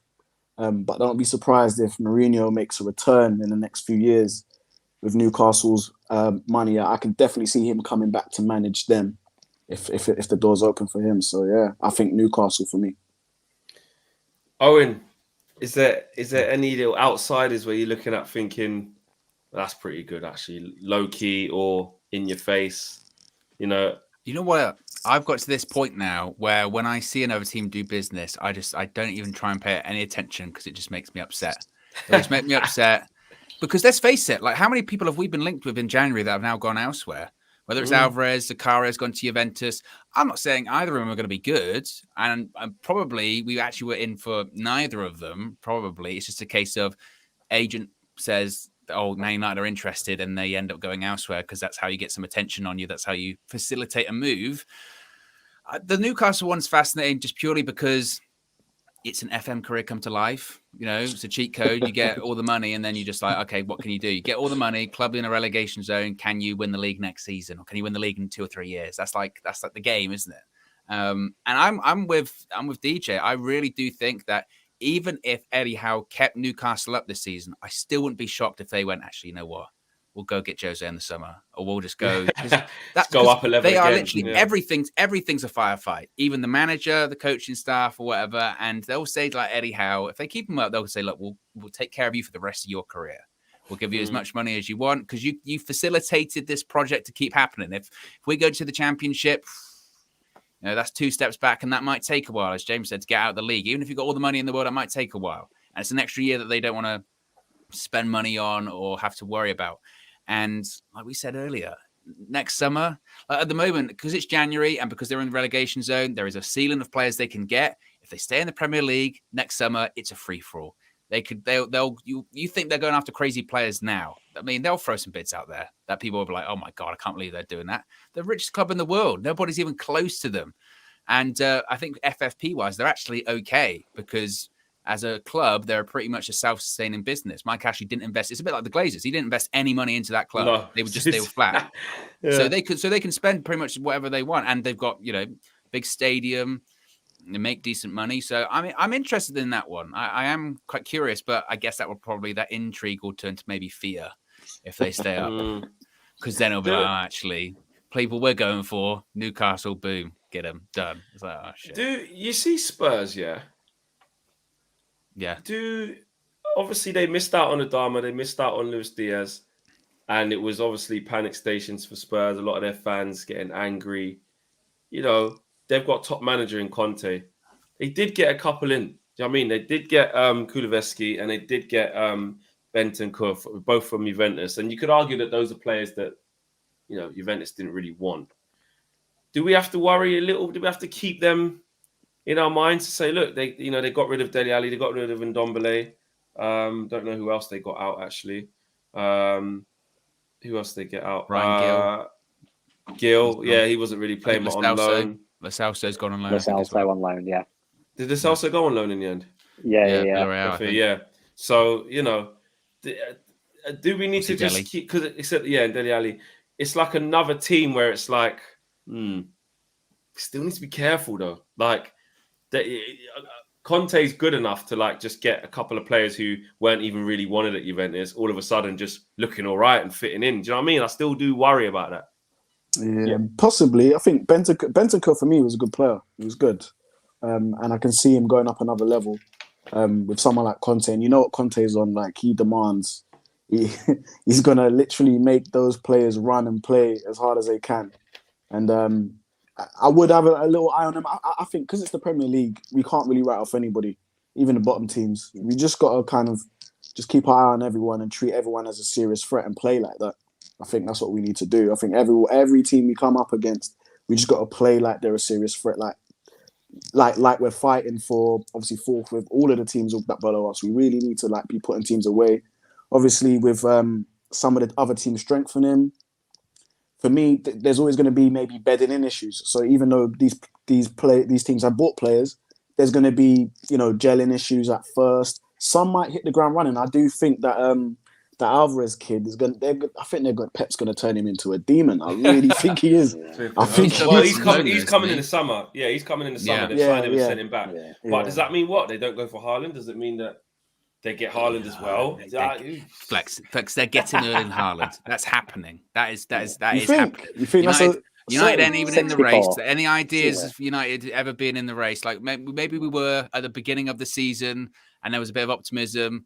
Erling Haaland is not considering a Manchester United when he doesn't know if they're going to be in the Champions League, who the manager is. If we win it, what players are going to be there. Man City, I mean, maybe not in Europe. Who knows what happened with this season? But Man City, at the moment, they're the safe bet of they're either going to be winning the league or they're like second every year. And they've got Pep and they've got money. It's the safe bet. And his dad played there. Exactly. Alf Haaland played there as well. So it fits, doesn't it? I mean, it just and that worries me. I don't think it will happen right now. I don't think it happens right now. I think Real Madrid and then Real Madrid or Barcelona, and then when he's in his prime, 27, 28, 26, then he goes to Man City. I don't think it'll happen. Did he join Barcelona? Barcelona now, no? Because Barcelona ain't got no peace. Well, Real Madrid. Real Madrid on free. Real Madrid got the government piece. So True. Real Madrid. Who thought this Aubameyang thing's been mental? What I mean, look, actually, from a we've got to talk about their top four rival, whether we like it or not, whether you want to think they are or not. Arsenal are, there's half an hour left of the transfer window. I don't think they're going to get a striker, and they've let Aubameyang leave. It wasn't so they didn't get one in. Adamant on letting him go, so now they was already struggling with Nketiah and Lacazette up front. Did they let Nketiah leave? Is that them? No, he's still there. Okay. Right. So, what are you saying? That could be anyone saying that they're still going to be a problem for top four, or like a lot of their fans, they're just feeling dejected, and you think that's them done now because they're not going to score enough. Yeah, I think if they lose one more game, especially if it stays as it is in the transfer window, then you know what the Arsenal fans are like, man. It's going to go into super meltdown. This is why we lost because we didn't bring no one in, and I think that's just good news for us because the morale's going to be low with them.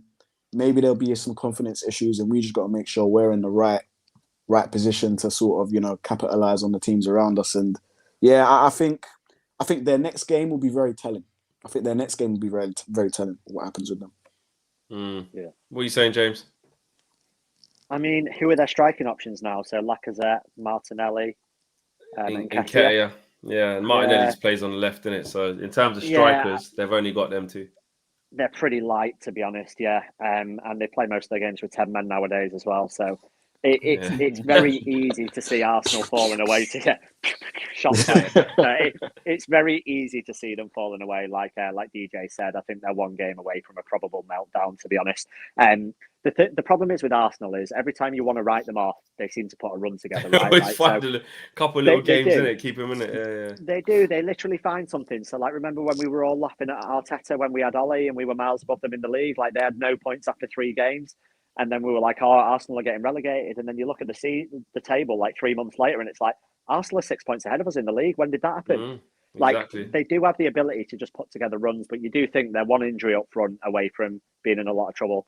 And unlike the injury thing, that's the main problem, I think, with our window. I actually think our squad is probably is good enough to get top 4. But if we get injuries to a Bruno, a Pogba, a Varane, a McTominay, at this point, that's why we needed to strengthen, I think. And Arsenal are in a position where if they get an injury, they're in big trouble up top.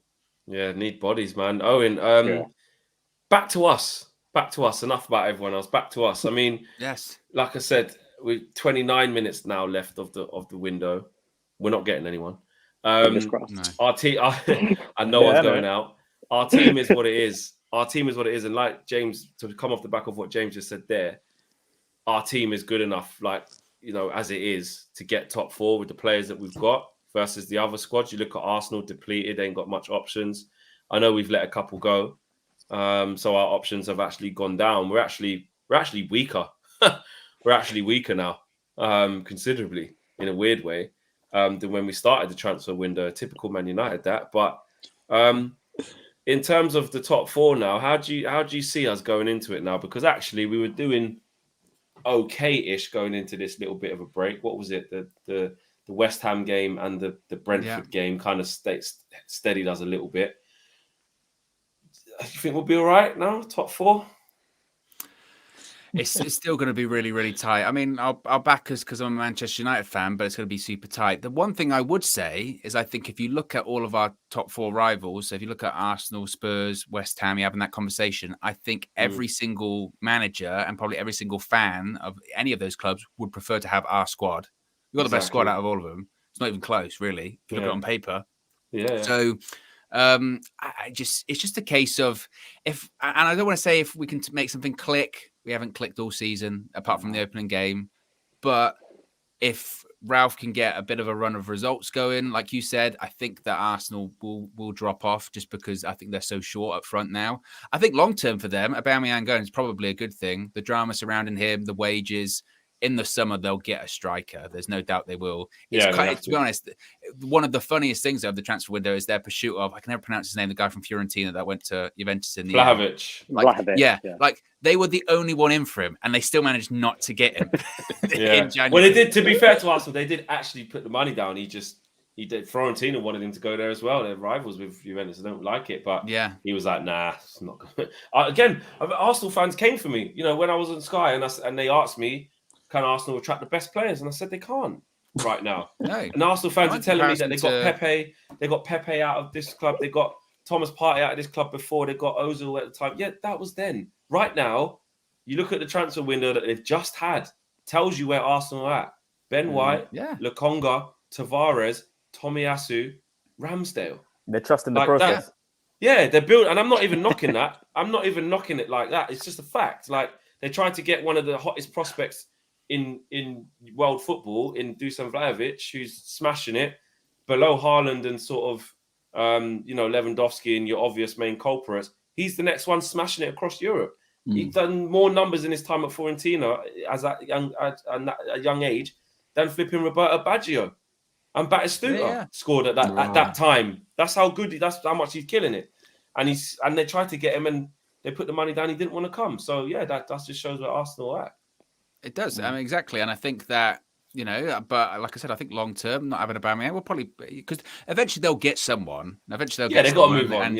And like you said, they're looking for a certain profile of player. Maybe it'll pay off. Just this season, I think, like I said, it will leave them so short. Spurs, I mean, it's a couple of signings, isn't it? And never write them off, though, man. I know they've got some Conte's the players, signing. but Conte's the signing. Conte won a league with Marcus Alonso and Moses as wing backs. That says everything. He can do miracles. That's your Doherty and Davis right there, isn't it? Yeah. So don't rule it out. Basically, the only thing I will say is a couple of the games they played against Chelsea recently, they were awful. Like in all of them, they were terrible. Really bad. Yeah, really. And I think Conte, that's why he was like, we need to sign some players because we're way off it. Yeah. I just think when it comes to us, like I said, we do have the players, and we've seen somewhat of a maybe it's smaller than we thought, but somewhat of an improvement over the last few games, right? Bit of stabilisation. If we can get that to the end of the season, you would argue we just, for a team that's super inconsistent, we might just sort of nick it just by being a bit more consistent than the two other lot that aren't that consistent. We have to survive the March madness. Have you seen the games that we have in March? Yeah, absolutely. We have to survive that March madness. If we can get like 6 points from the March madness that we got to play away from home, we're not going to see Old Trafford for the whole of March. At that March, I'm looking at it now. So it starts from March the 6th, away to City. 12th of March, home to Spurs. 15th of March, home to Atletico. 20th of March, away to Liverpool. 2nd of March, home to Leicester. 2nd of April, home to Leicester.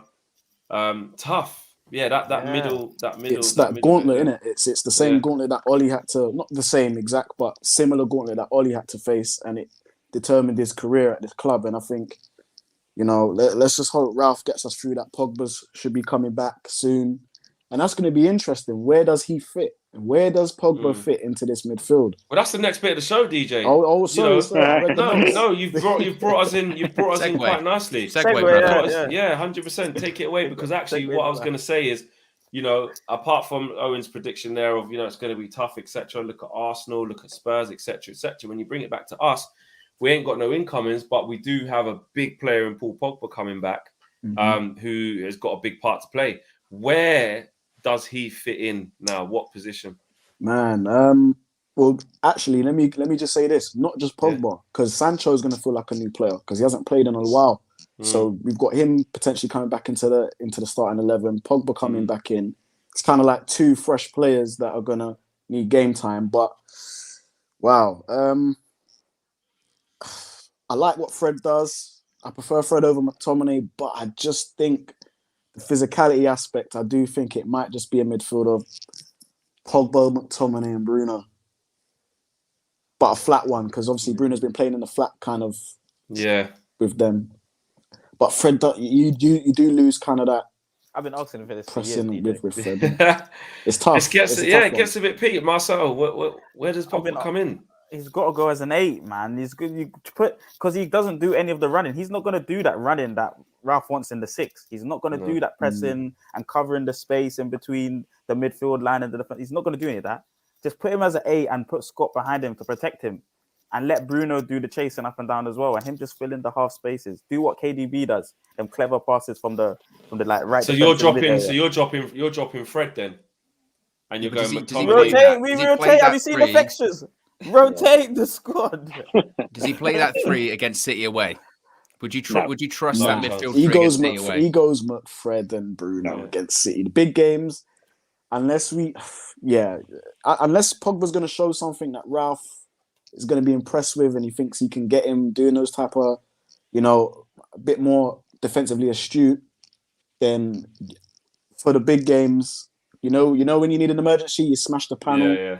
McFred, there you go. We need you guys, energy and all of that stuff in the midfield. So ain't that a big problem, James? The fact that we're saying Pogba's amazing, he's this, he's that, but if it comes down to it, and there's a big game at the Etihad Saturday afternoon, you ain't playing. You're not the best man for the job. Is that a problem? Yeah, of course it is, Flex. Of course it is a problem. But at the end of the day, I'm probably going to disagree with the guys here. I'm picking McFred anyway, and I'm playing Pogba on the left. I just think first 2 games this season, 5 assists, playing from the left. I think you get him playing pass and move on the left. I think he's an option. I don't think he has the legs to play in the centre of the pitch. I really don't. If you're going to play 2 6s and 1 8, he could potentially be one of the 8s. But if you're playing 1 6 in McTominay and you want to play with 2 8s, Bruno and another, I don't think you play with Bruno and Pogba. I think occasionally you could maybe rotate Bruno with Pogba and play with Fred, for example, as the other 8. But I just don't see Pogba as a centre midfielder in a United team where we don't have a really tough, combative, animal of a 6. I just don't see it. And he's good enough to be in our team. Obviously, he's in our best team. He improves our team. I'd just rather see him on the left. That's a massive point, and I like a lot of what you're saying, because my thing with Paul Pogba is we can don't do the yards, man. He don't do the yards. Look at the Sevilla game. Look at guys on the left. Doesn't do the hard yards.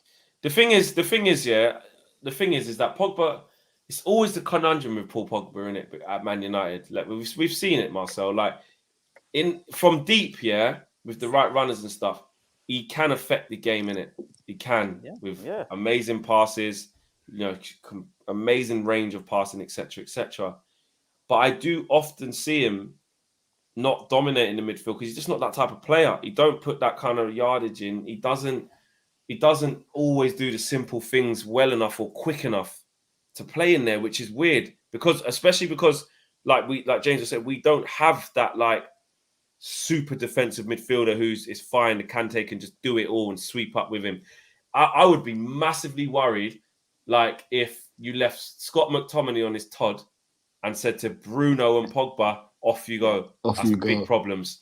That's big problems for me. It looks great. On paper, when we've got the ball in certain transitions, it might be all right. Them two linking up. But even when we've kind of done it recently, when we've had Fred, we're seeing playing a little bit more advanced and going to press and Bruno coming out of the 10 and playing as an 8, sometimes next to Fred, and then Fred goes back into the 2 sometimes in defence, but then when we're pressing, he might go as an 8. Kind of in between the 6 and 8, Fred's been playing, and it's kind of worked. But if Pogba was doing that with Bruno, I ain't sure about that, mate. I ain't sure, bro. Think of the balance of the team, bro. I think putting him on the left, out of harm's way. No, because actually, because let's say Rashi is playing on the right, which I don't even like Rashi from the right, but let's just say he was, or Rashi was on the bench for a bit, and Jaden's on the right, and Pogba's on the left. He can go and get involved with Ronaldo and Bruno in that little trio. If they, you know what I mean, if they play in that left-hand side pocket, they can make some magic happen there. I just worry about Pogba coming straight in and saying like, right, put it in, because we've asked him to do it loads of times and we don't really see it. Owen, how do you see it? I think maybe there are certain games we can get away with that as a midfield free. Yeah, Bruno, Pogba, Fred, or McTominay. Whether maybe like a game where you are playing a team that's low, like basically the games we've just had, the games that are lower down the table. Brentford, like Pogba can play bottom 4, bottom 5. Yeah, you could get away with that then. And when you're going to have a lot of the ball, you might need it. In that, as we're calling it, March Madness, games away at Anfield and games away at the Etihad, no chance. Not a chance. But on the flip side of things, you don't play the same starting 11 for every game anyway. It has to change. Sir Alex Ferguson used to do the same, right? Big game, Park Ji-sung, Darren Fletcher, first 2 names on the team sheet, because you knew what you were getting. And that might just be the same when it comes to this situation. Ultimately, the fact that we're having this conversation of big game, midfield free, maybe Pogba doesn't play, that's ultimately why he's leaving in the summer, because he's not the first name on the team sheet. And he thinks that maybe Man United aren't going to win things. What we ultimately got to do is just say, look, he's probably going. He's got 6 months left on his deal. We've got to get the most out of him. And that may be that's not playing every game, but when he does play him how he's going to be the most effective and win games. But ultimately, results come first. It shouldn't matter if it's a case of, but I really want to get Paul Pogba into the team, but it might actually be negative in terms of the result we're going to get. I'd rather win. I'd rather pick a team that's more likely to win the game. So I think that's just kind of the same situation. But it'll be interesting to see where Ralf puts him in, right? Because it's a different manager. He might have completely different plans when it comes to Paul Pogba. So we'll have to wait and see. I feel like, David says Mesbury now to come in and start. Yeah, look, he spent some time at the AFCON and been playing for Tunisia. I saw some stuff about he wants to come back and be involved. Would love for that to happen, but I don't know. I forgot about Elanga actually. He's been playing well on the left hand side. I did forget about him too. You know what I mean? Let's put some respect on Elanga. Actually, he's been doing really well there, and it's like, you know what, Ralf probably will bring Pogba back in central midfield somewhere. I think. Come on, yes, guys. Yeah, I think he will. Left. But then it's only because now I've just remembered about Elanga. Actually, no one else has been saying that in the comments. I mean, where do you guys think? Put left or CM? Just put that. Where do you think Pogba should come back? Left. Come on, guys. Who's better? I think his days of CM. I think his days of CM in the Premier League might be numbered, man. If he does end up staying in the Ralf goes 4-2-2 again. Maybe he's like, well, I've got the players to do it now. I'll try it.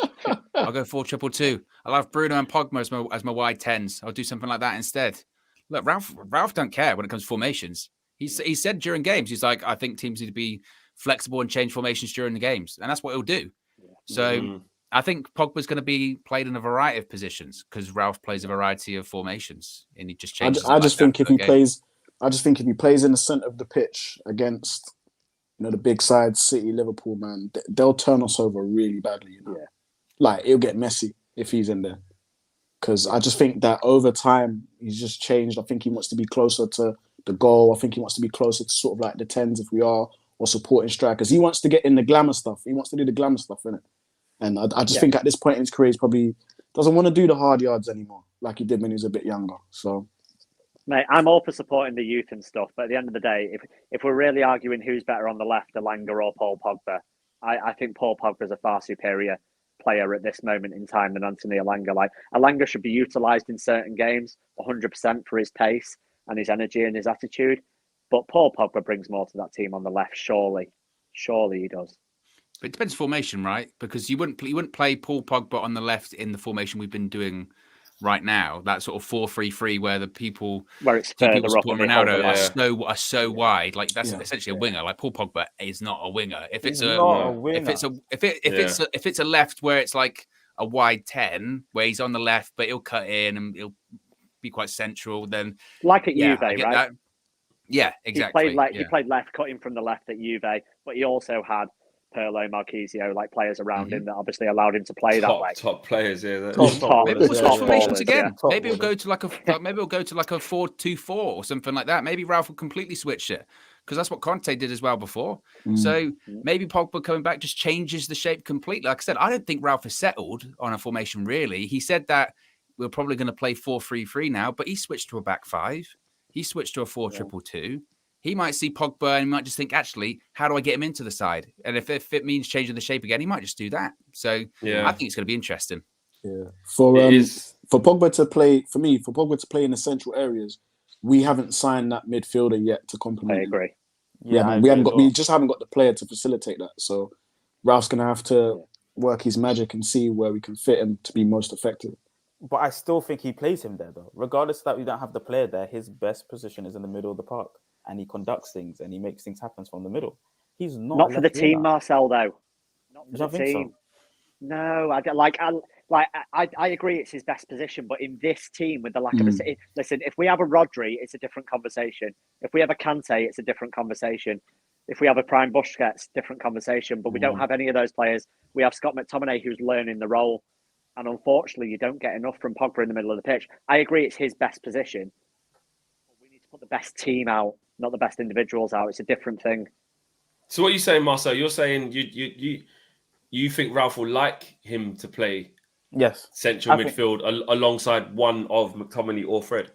Yeah, and it'll be interesting to see who, because he might drop Bruno then and maybe put him in the 10 for real. Or he might try and get the most out of Pogba and demand the most out of him and say, listen, I want you to really run and show the fans that you're a different kind of player right now. You've come back as a different player. Because I kind of disagree a bit, DJ, a little bit with you, DJ, in the fact that you think that he just, in the big games, he will not play in this centre midfield role and we cannot trust him to do any sort of defending. I think we have to, it's the last 6 months of your contract here. Give us everything and done. And I think... Yeah, sorry, let me just say this.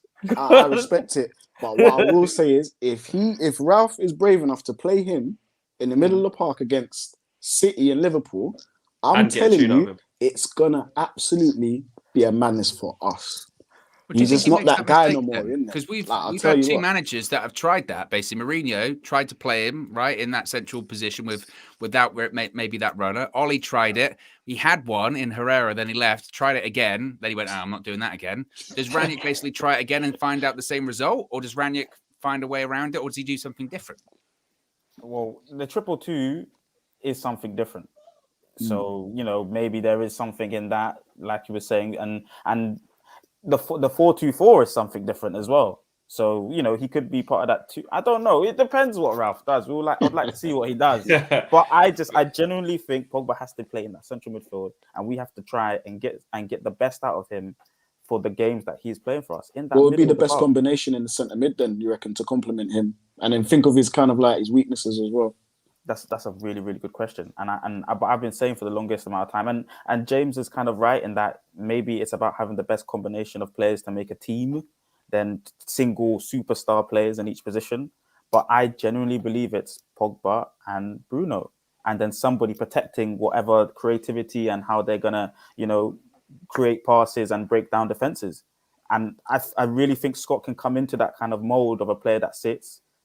Fred's not the guy, but Scott can definitely do it. Why do you think Mourinho hails him as the player of the season when he does? I think one thing we've seen from Scott McTominay is he definitely isn't a sitter in terms of receiving the ball off the back for being able to pick passes. I believe he's got better at doing that, but I still think 100%. He comes unstuck when the games are a little bit more technical.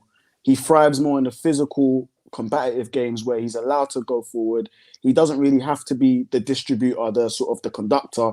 He's more of the, barreling forward, getting into the half spaces. Yeah. I just think if we're going to say McTominay is going to be our 6, basically, what you're saying is he's going to be a holding midfielder, received the ball off the back four, No, been but- able to turn and distribute passes, I He won't be think able to do that a lot we're now. setting him up to fail again. Fail. I think where he's playing now, more a bit advanced. I Well, think it's can't better Pogba for then him, but that's just, can't Pogba kind of do the 6 and 8 then? He can help facilitate picking up the ball off the back four. Like what Fred does then. Yeah, his he does pocket the gets 6 and picked 8. though. His pocket gets picked quite Yeah, a it lot in does. the midfield, you know, a lot. And Ralf ain't gonna like that. So I think it depends. It depends on how Ralf wants to play this, because there's so much he could do. Like Owen said, he could just leave it the same to say, I've assessed it. He doesn't do what McTominay and Fred give me in terms of helping us. Ralf is all about control, balance, all these words that he says. It's whether he deems Paul Pogba an aid into helping us keep the ball better. And Paul Pogba does possess qualities that can help us keep the ball better. 100%. Yeah. When Pogba's on it and he's shielding the ball, can't get it off him. If he gives you a little pirouette turn or you try and nudge him off the ball, whatever tight spaces, he can play. He's world class in that sense. He can carry the ball when he's in flight. There's not a lot you can get him when he's at his best.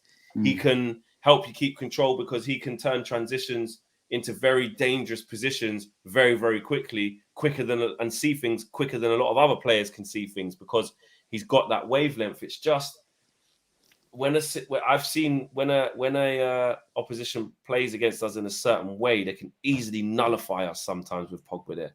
I find. Yeah. Like if they play against him in the right way, if they set up in the right way. Marjan says, I don't like Pogba on the left, but 7 assists, guys. James ain't wrong. But which position do you guys think he's most effective in? That's what we've basically been talking about, Marjan. Ryan says, Mourinho was trolling, bro. Scott ain't it at DM. Mate, just on McTominay, by the way, because can we just say, the fact that we're even having a discussion that Pogba and Bruno potentially could play together, like Marcel believes they could play together, is just a big shout out to the change and the evolution in Scott's game, because we'd have never had that discussion a year ago. Scott's completely changed his game. He's miles better as a 6. And people don't give him enough credit. The guy's got 4 man of the match performances under Rangnick so far. He's got assists, he's got goals. I know, listen, he might not be the perfect midfielder on the eye, but he's playing really well at the moment. And I genuinely think he gets a lot of stick from the fan base, and I don't see why. Yeah, you know what? I think with Scott, for me, I think the best thing that's happened to Scott is sort of Ralf kind of tweaking his position just a little bit and letting him do the things that he's really good at, running with the ball, being able to make late runs into the box. I think initially, obviously, when Ollie was here, our team, and I've said it many times, our team was a 4-3-3 team. That was that's how it was supposed to be set out, 4-3-3. I think that's what Ollie really wanted. And what he wanted was to have Pogba and Bruno in your midfield with a very good 6 that could do everything and anything. And that would have been obviously, Rice and all these other names, whatever. And I think because we never truly got that very special 6, we then had to sort of maybe rely on McTominay, who was sort of like a halfway house to that. But I think in games where we need to be a little bit more technical with the ball, keep possession, etc., McTominay struggled in those games. And so that's why I think, let's say Pogba does stay, we win the Champions League, he stays, and then we manage to get a really good 6, whoever it is, because I think we've gone through every 6 in world football. But you brushed past that. You just said it so quickly. Yeah.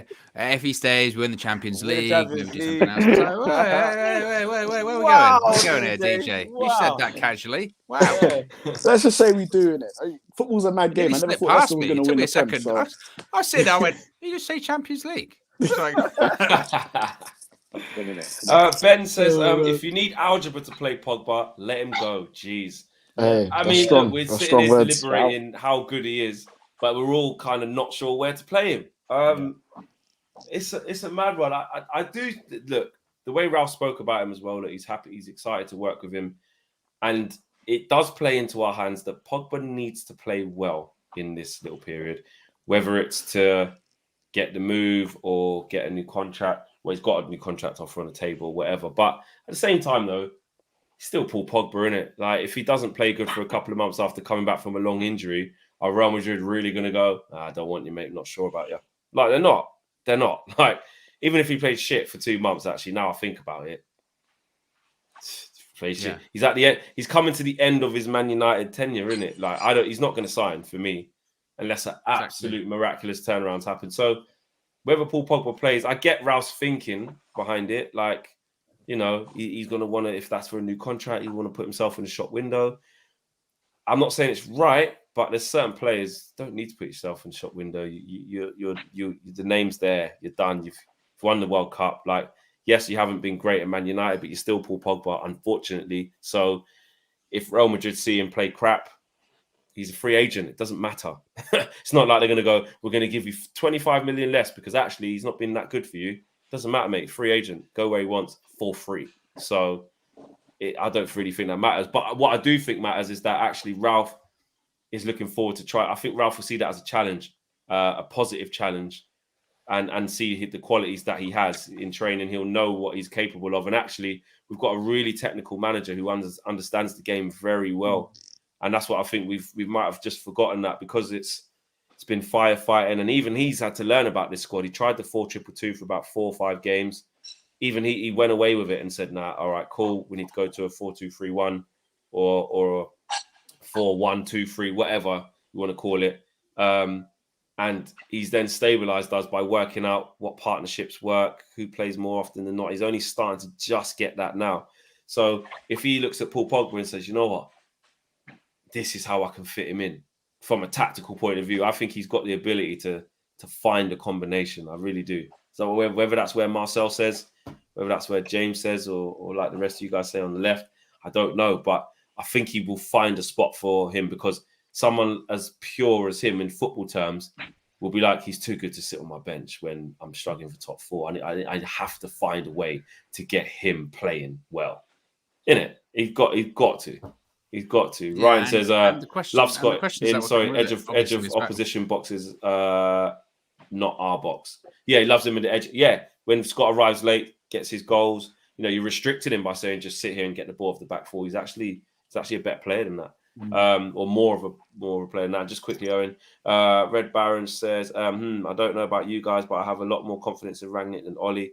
I worry the board will drag him down. So, and before you go, Owen, there is 1 minute left of the transfer window. Wow. We could do a countdown, but that's a bit sad. There's to what? Yeah.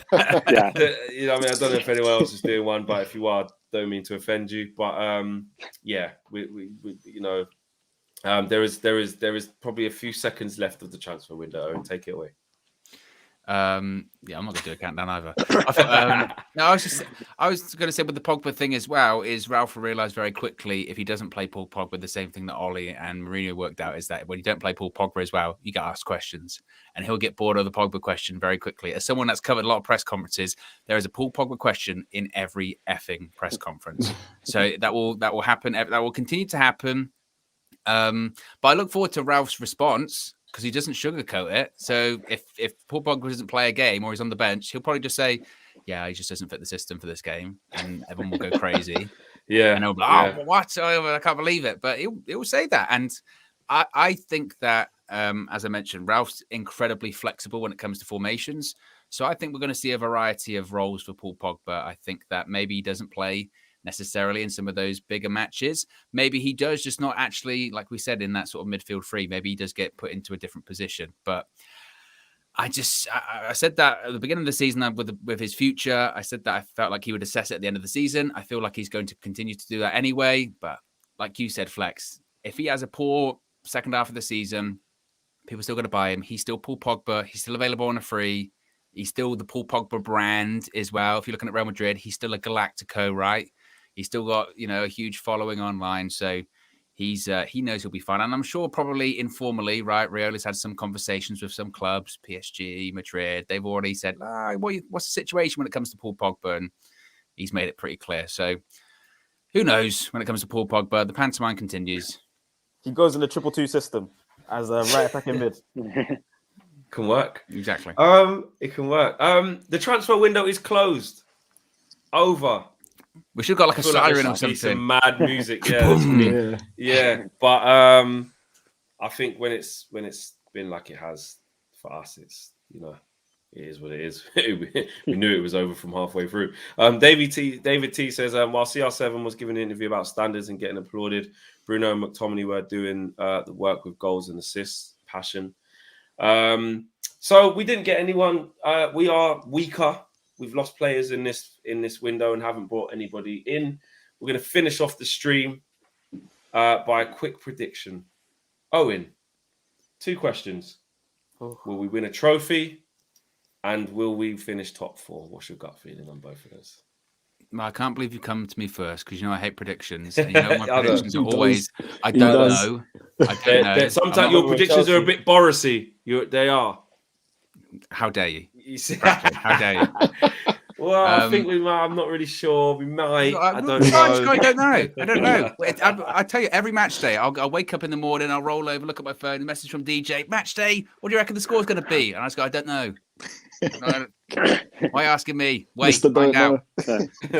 Yeah. And I'm not even a gambling man because of that. Because if I do a prediction, the opposite happens. I'm worse than Flex. So I do think we'll get top 4. I do.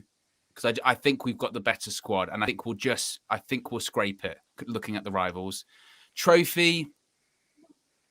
My gut tells me no, because I just don't see. I mean, I know we're in the Champions League, but we're in for one trophy. We're in for the FA Cup, and that would depend on the draw for me. Like if we got a really tough draw, like a Liverpool or City, maybe one-off game, you could maybe back us, but I don't know. So no. I don't know. No. Don't ask me. I don't like predictions. Every time I get asked, Okay. I hate it. All right. Yeah, but that's why I went to you first. Try and get it done. What are you saying, Marcel? Top 4, top 4 yes. and a trophy. Top 4, yes. Trophy, no. Resurgence of the 4-2-2. Pogba in the right attack. Oh, he thinks that's coming back. All right. Yeah. Okay. I can't wait to see. James. Top 4, yes. Trophy, yes. What trophy? Don't care. The Champions League, DJ. I backed us for everyone knows I backed us for the Champions League. Like if we win it, like but at the end of the day, like I'm always going to back us. Like, do we have the squad capable of winning either? Yes. Like, could we get battered in any cup and get knocked out? Yes. But like, I'm always going to say we're going to win. Like, bring it on, man. I don't care. Like, let's win it. Okay, DJ. I actually said a few weeks ago I didn't think we'd get top 4.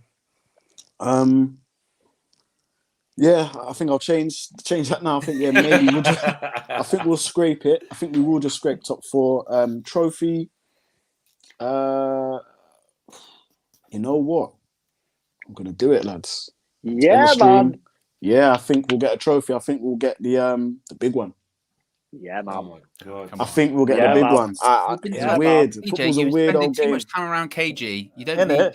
need, he's rubbing off on you. Someone's got to believe. Dangerous. We got to believe. He's dangerous. Okay. Yeah.